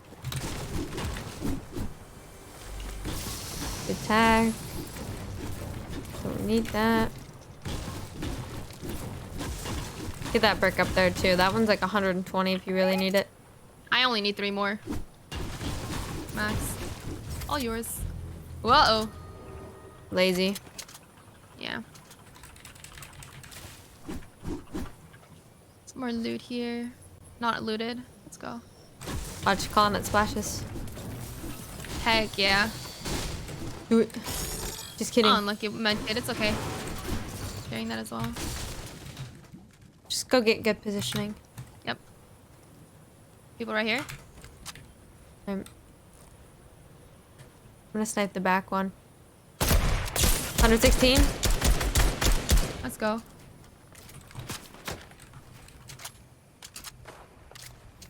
Let's push up to the left of this mountain. Down. Oh.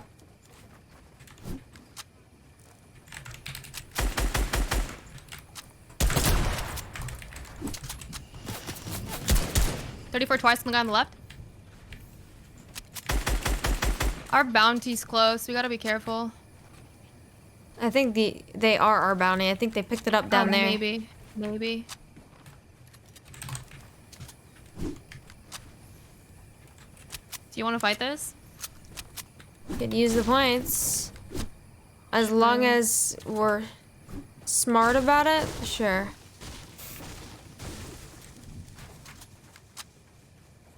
Oh. Just keep moving. We're good. We don't need this. There's no need to. True. I'm waiting for them to peek and turn around and watch us leave, and me snipe them. Just keep walking. I'm gonna use this rock as a bait. I don't think they're peeking. There's people in that house over there. Yeah, just keep going. We're good. Yep.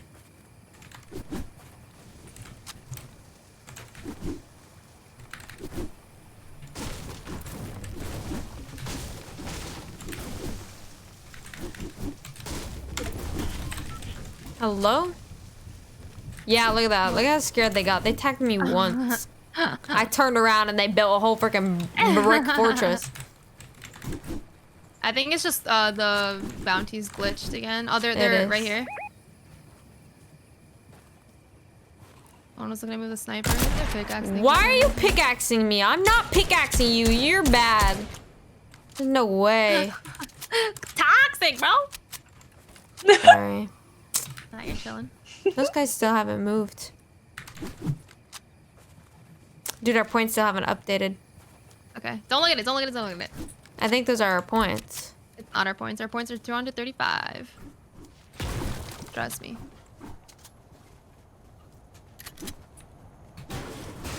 No need to throw, guys.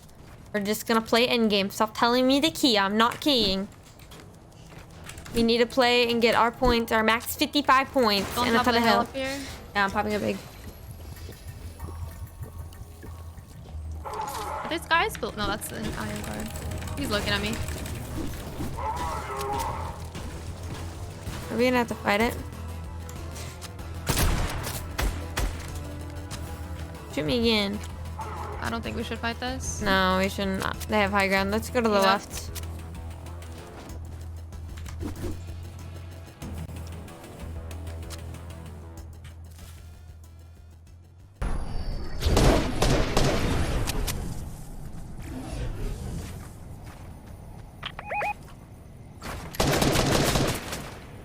Looking at Kells and L's right now, but Of course, Necra, that positivity coming out of Summerside.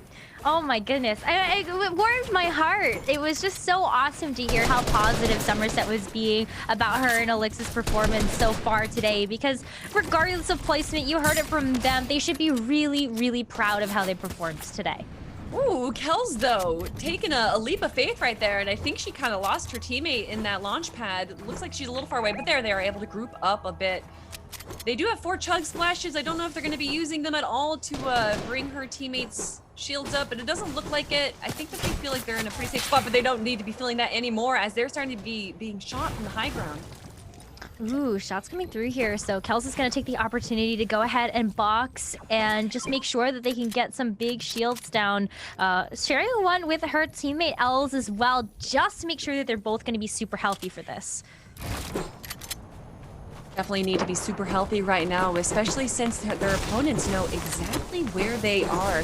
But it looks like they're not too worried about that. They are still going to rotate down this nice little hill, grab some light mats along the way, and they're going to make their way to the 3rd zone, the 4th zone. Yeah, 4th zone moving in now. Have to move away from Hunter's Haven right now just to be able to get to the zone, but they're still experiencing shots from behind them. We can see where they are in the mini-map, but it's going to be really difficult for, I think, Kels and Els to try to outrun this. But it looks like they might have given up. They seem confident about it, right? They keep getting shot at, and they're just kind of like, eh, and they're not even walling behind them. They're just running, grabbing more mats.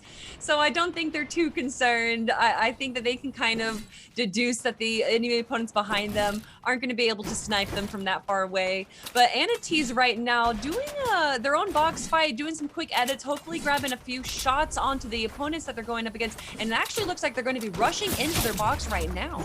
Ooh, yeah, just trying to close the distance just a little bit here. We could see in the feed that Licia had actually taken a pretty big fall, but it was lucky that we were able to see Anity's actually be able to pick their partner back up and be able to push on their opponents right now.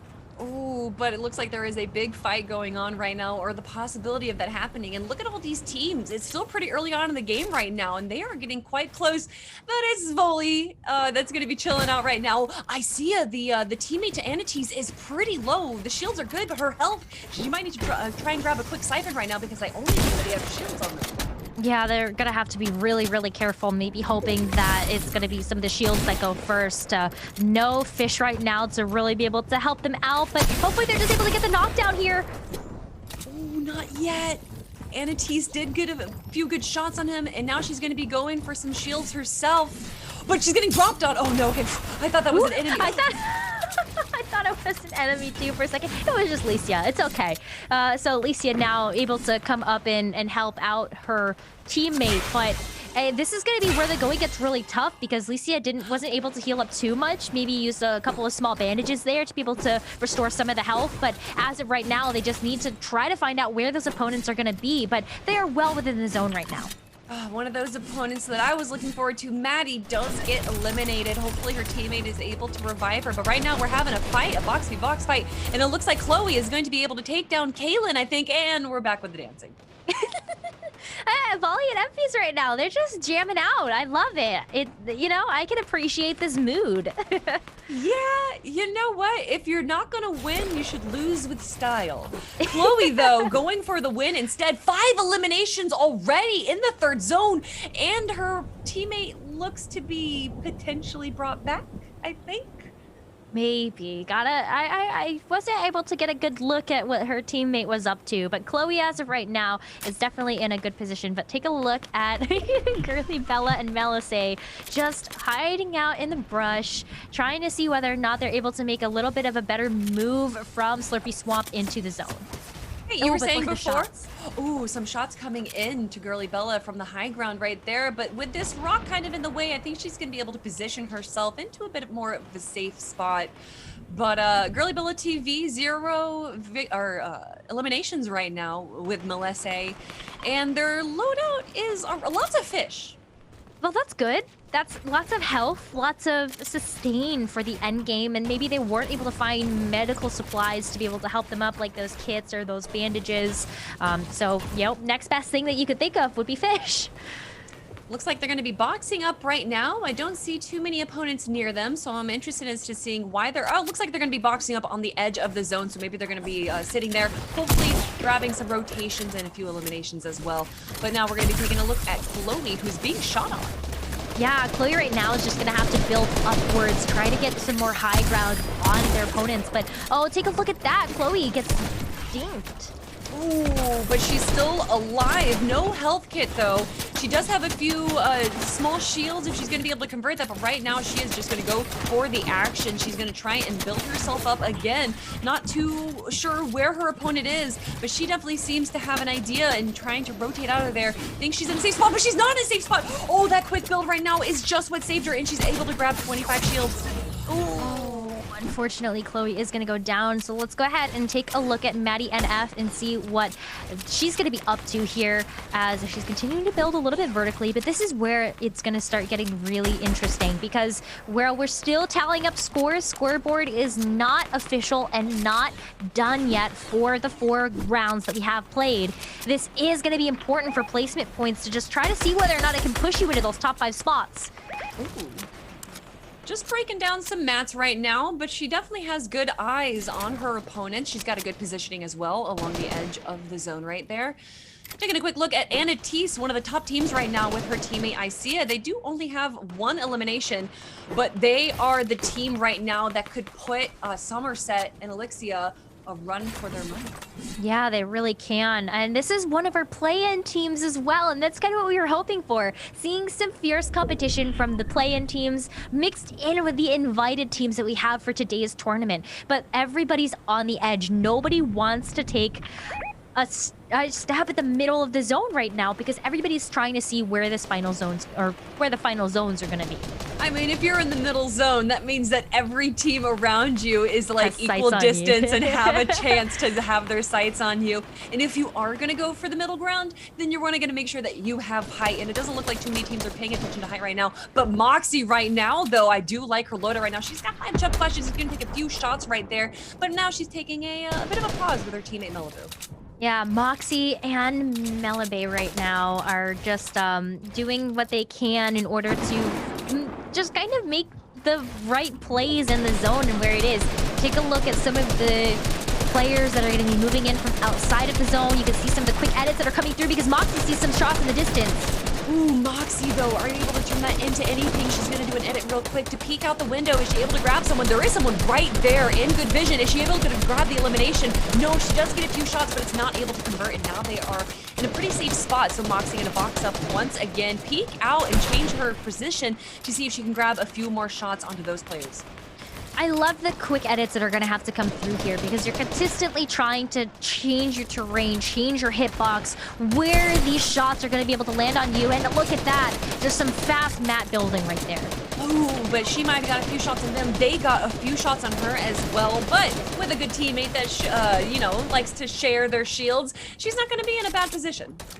No, not too bad here. And a lot of ammo for that assault rifle, which is going to be super helpful as well. Just to be able to kind of get in and try to take as much of an advantage as possible with some of these mid to short range fights. But at the moment, we are seeing that this Storm Eye is going to continue to shrink. And we only got 20 seconds before we're going to have to move across Slurpy Swamps. Yeah, and that right there is going to be a rough rotation for a lot of the teams. You can see there's barely any teams on the southern side of the previous zone. So they're all going to have to like engage on each other as they rotate over. I'm sure we're going to be seeing some warps or goodness, what do you call them? Goodness. Rift fish, Thank maybe? you. Oh, and there they are. I love this strategy. So sometimes we're seeing the rift fish during play-ins get used at the very, very last zone. But I like this because of the fact that the zone is kind of moving into a different part of where the storm is, that you can use the rift fish to get some height, get some advantage here, and then go ahead and move with the eye of the storm. This is such fantastic positioning, such fantastic levels of play that we are seeing come out from these players. But the only thing is that they're abandoning all the structures that they were able to accomplish and build up from there.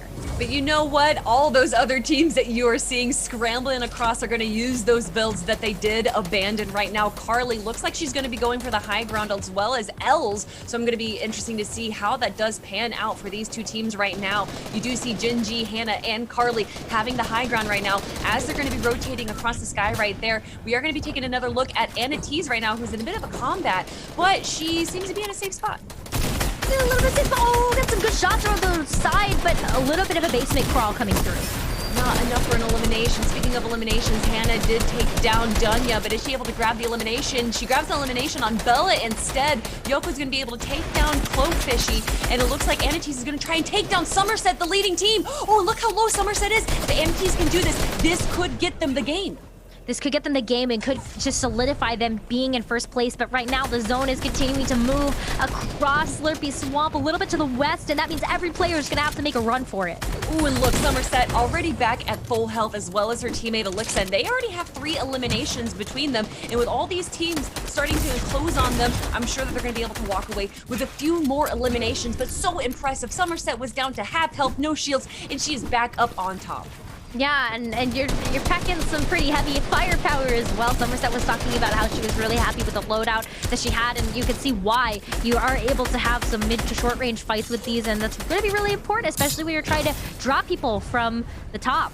And that's exactly what she did right there, although it looked like her opponent was able to grab themselves real quick. Malibu now stuck in the zone. Are they going to be able to take too much damage? No, the zone does rotate on them in just the right time. Somerset, though, taking a little bit of damage. She's going to try and claim height right here, and it looks like she's going to be able to do that, shooting down on the boxes below her. Moxie right below her right now, and she's going to drop down, try and get a better viewpoint right now on the opponents that she has.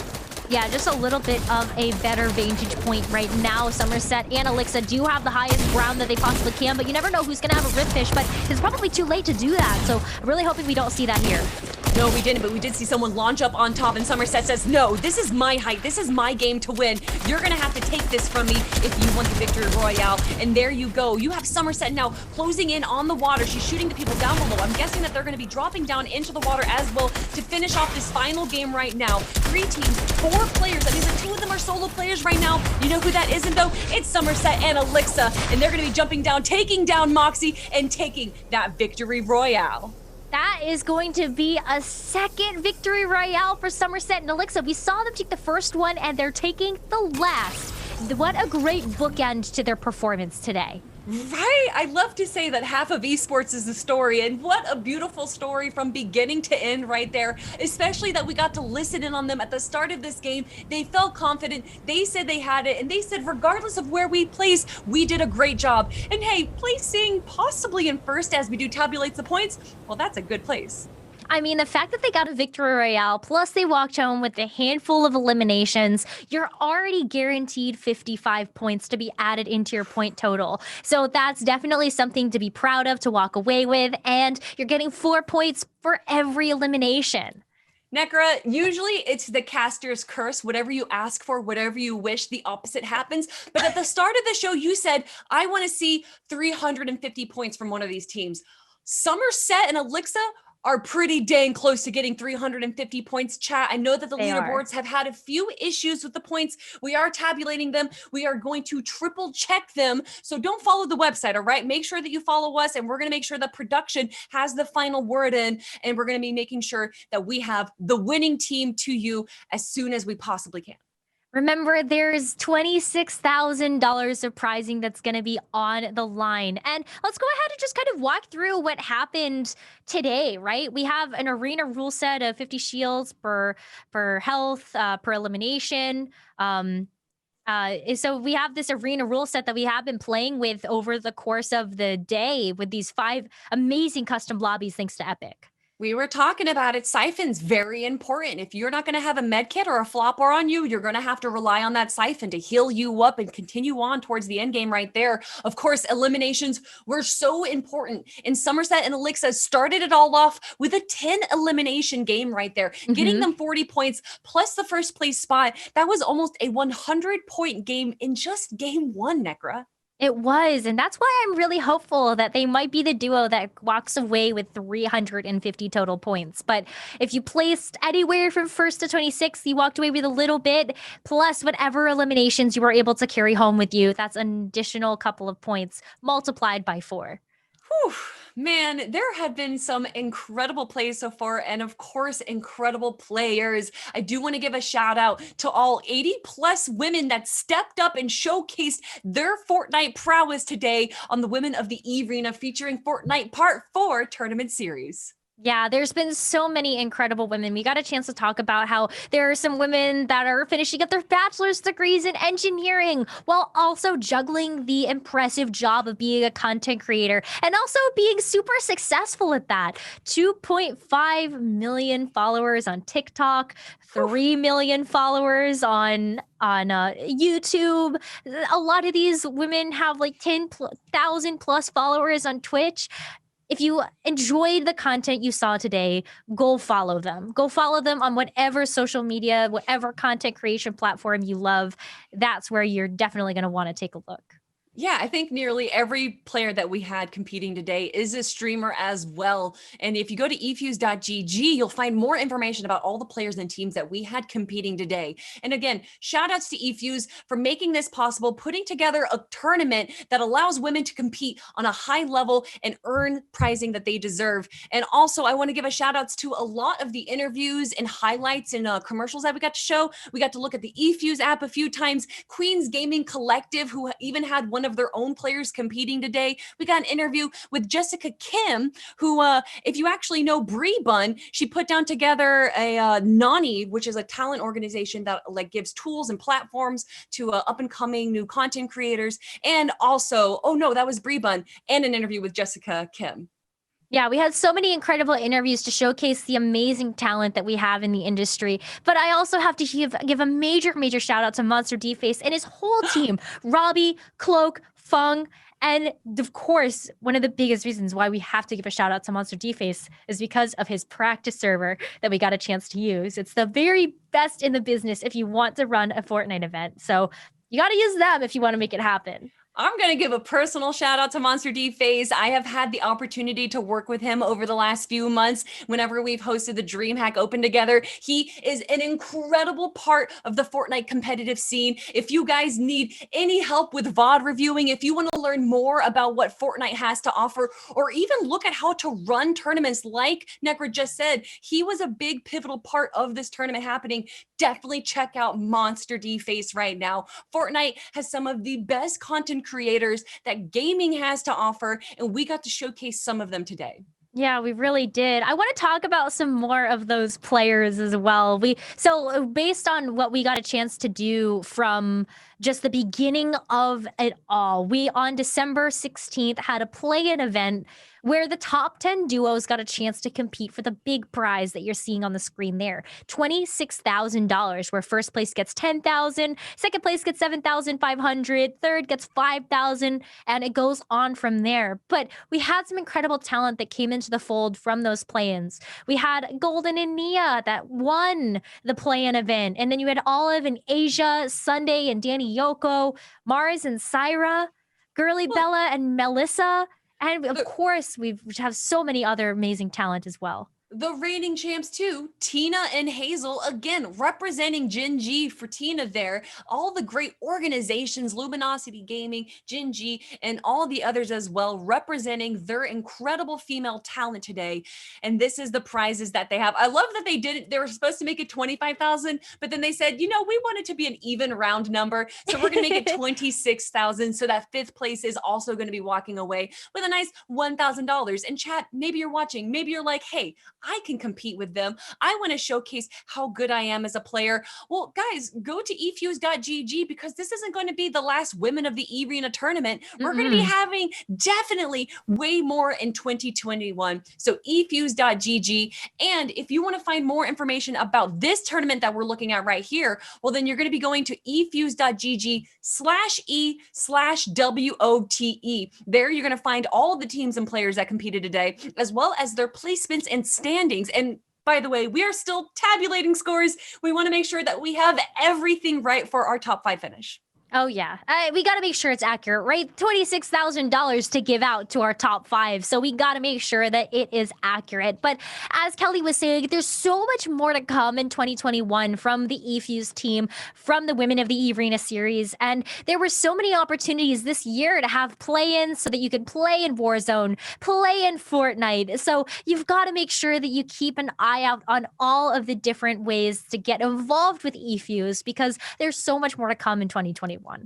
And, we're talking about 2021. 2020 has been an interesting year, but this is a great way to wrap it all up. This might be the last gaming tournament of the year. Maybe there's something tomorrow in our final day, but you love to see it. This is how I want to end it off, on a positive note. And again, positive. Somerset was the epitome of positive. Yeah, she really was. Just talking about how she was so proud of her and her teammates' play today. It was really inspiring to listen to. And I love when we get a chance to do those listen-ins like we were doing for the play-ins and like we did for the main event, because it gives you so much more insight onto the strategies that the players are using, what kind of rotations they want to take, and also just how they're feeling mentally. Like you were talking about that, Kelly, how mentality is such a big portion of, how you progress through the game. And not just a big portion of the game, but a big portion of Twitch. And I'm seeing a lot of positivity right now in chat. I'm seeing so much love for Moxie and Malibu. Seeing, of course, so many fans for Somerset, the best. Lots of love for Alexa, of course. Chat, shout out your favorite competitor today as well, so that we can give them a shout out in chat. We got Momo and Maddie as well. Necra, who are you seeing? I'm not able to.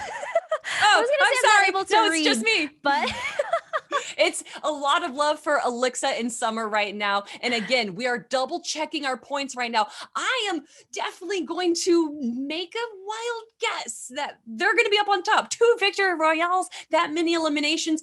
I couldn't imagine there being another team that's even close, honestly. I know it's going to be so difficult to try to beat that. 55 points. That's 110 points right off the bat. Necra, I'm so sorry to close you off. There's a 1-point difference. Really? Monster D Face, who's in chat right now, said that this is a close game and there's only a 1-point difference. So they are double, triple checking to make sure that it's right. Oh gosh, did I just caster curse them? Did Somerset not win? Oh no, I was just talking about it not being a real thing, but they're checking the points. I'm not giving confirmation right now, guys. We are still tabulating them. Still tabulating the scores because it is so close. The fact that there's only 1-point difference separating maybe first, second, third place, we got to make sure that it's all accurate and ready to go. But Kelly, we've had so many incredible moments in this event. I feel like my favorite was doing the listen in with Somerset and Alexa just to hear the positivity. Is that your favorite moment, or do you have a different one? Oh no, I mean, that was a great moment and I should focus on positivity, but the dancing team that always had 0 eliminations, never win any combat, but they were just dancing. They had cool skins. I think that might have been a few of my favorite moments. Gotta take the dance breaks, break it down and have those calmer moments in the game. But that's awesome. We're getting confirmation right now. It is a 1-point difference between first and second. That is crazy. Kelly, that's a $2,500 difference right there. Oh no, I don't want to see it, man. It's making me nervous. I'm getting a little sweaty. Yeah, my palms are getting sweaty. I'm at the edge of my seat right now. Yeah, knees weak, mom spaghetti. But let's focus on the positive. I'm seeing again more love for Headshot Chick and Cozy. Tons of love for them in the chat right now. But my good, 1-point difference. There was a 40-point difference between the top 2 teams. So the fact that they were able to close it, even though Somerset got that victory royale, they must have, oh man, I'm excited to see how exactly this pans out and what's going to be happening. We still haven't gotten confirmation. Trust me, chat, you guys are at the edge of your seats. We want to know too. We want to know who wins. Oh yeah. So we are waiting and we are making sure that the points are completely accurate because we don't want to reward the wrong winner. Yes, yeah. We got to make sure that it's all set and done before we announce anything at all. But the team is working as fast as they can behind the scenes. Can we just give a big shout out to the eFuse team and for Monster D-Face and his team for being able to put this whole thing together? Because this has been an awesome experience. I'm really hoping that, the players had such a good time. I know we did, so... Clay just gave me a shout out in chat. Clay, I gave you a shout out. Someone had the harpoon gun and I said it's a Clay classic. I got you. I got you, Clay. Man, I love to see the Fortnite community in here supporting each other. It's all about love. Usually, in my experience with esports, there can be, some smack talk and some hate and some volatility, but Fortnite has been one of the most welcoming communities that I've gotten the privilege to be a part of.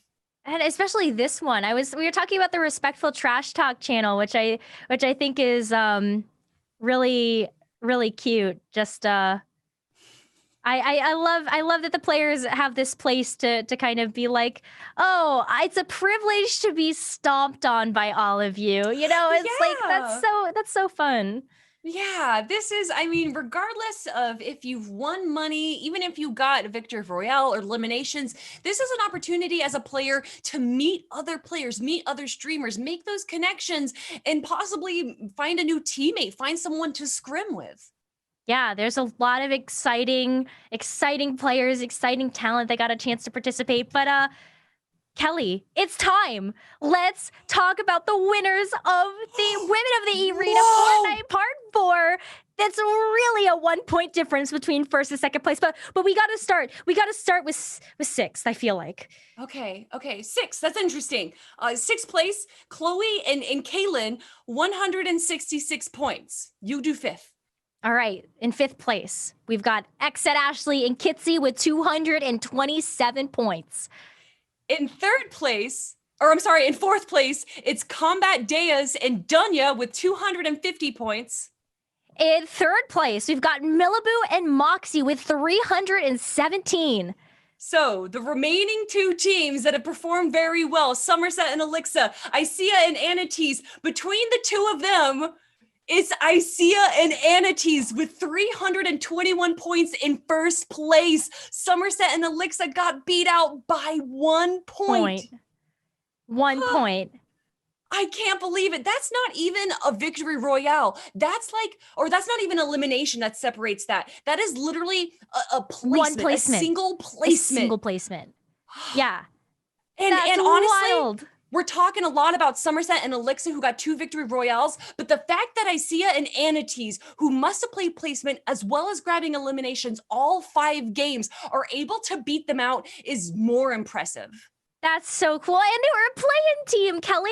They were coming in from the December 16th play-ins. That proves anybody can do it. You don't have to be invited to the main event. You can win your spot. You can earn your place. And Anatis and Licia, they just showed that to everybody.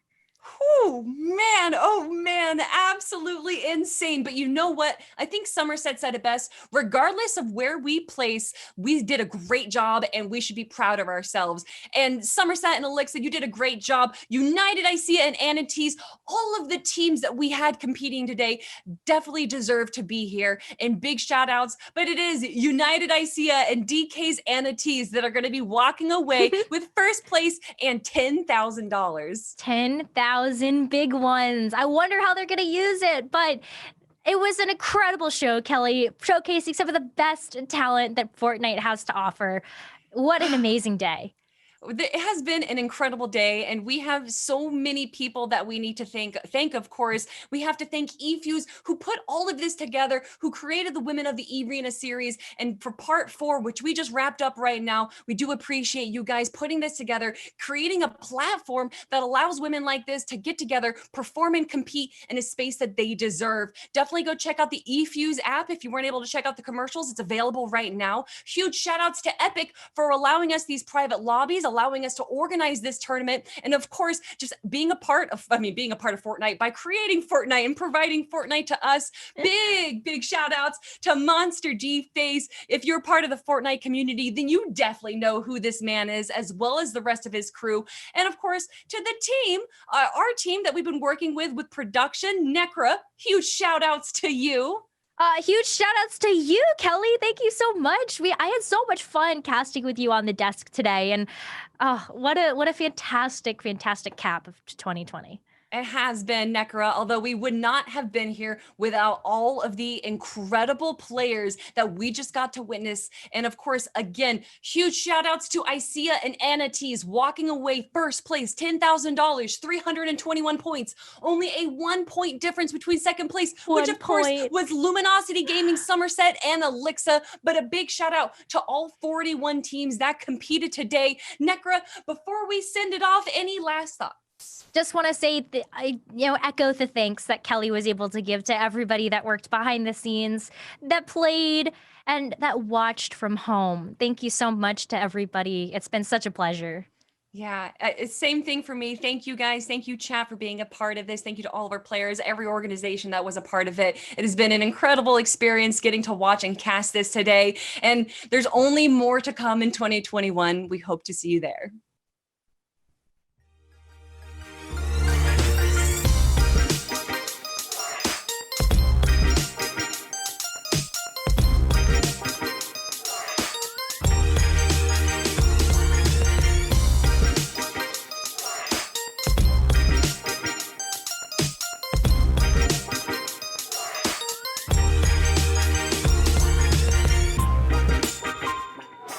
Come and beat again, oh breathe again. Whoa.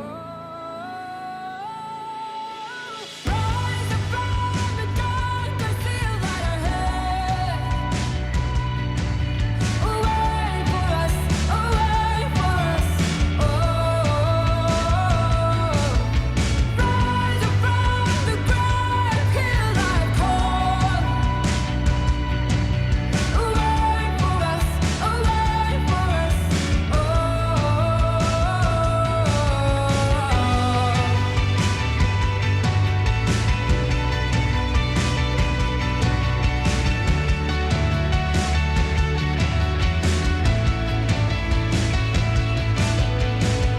Oh, how buried underneath the concrete pad. Is there another way? Is there another way?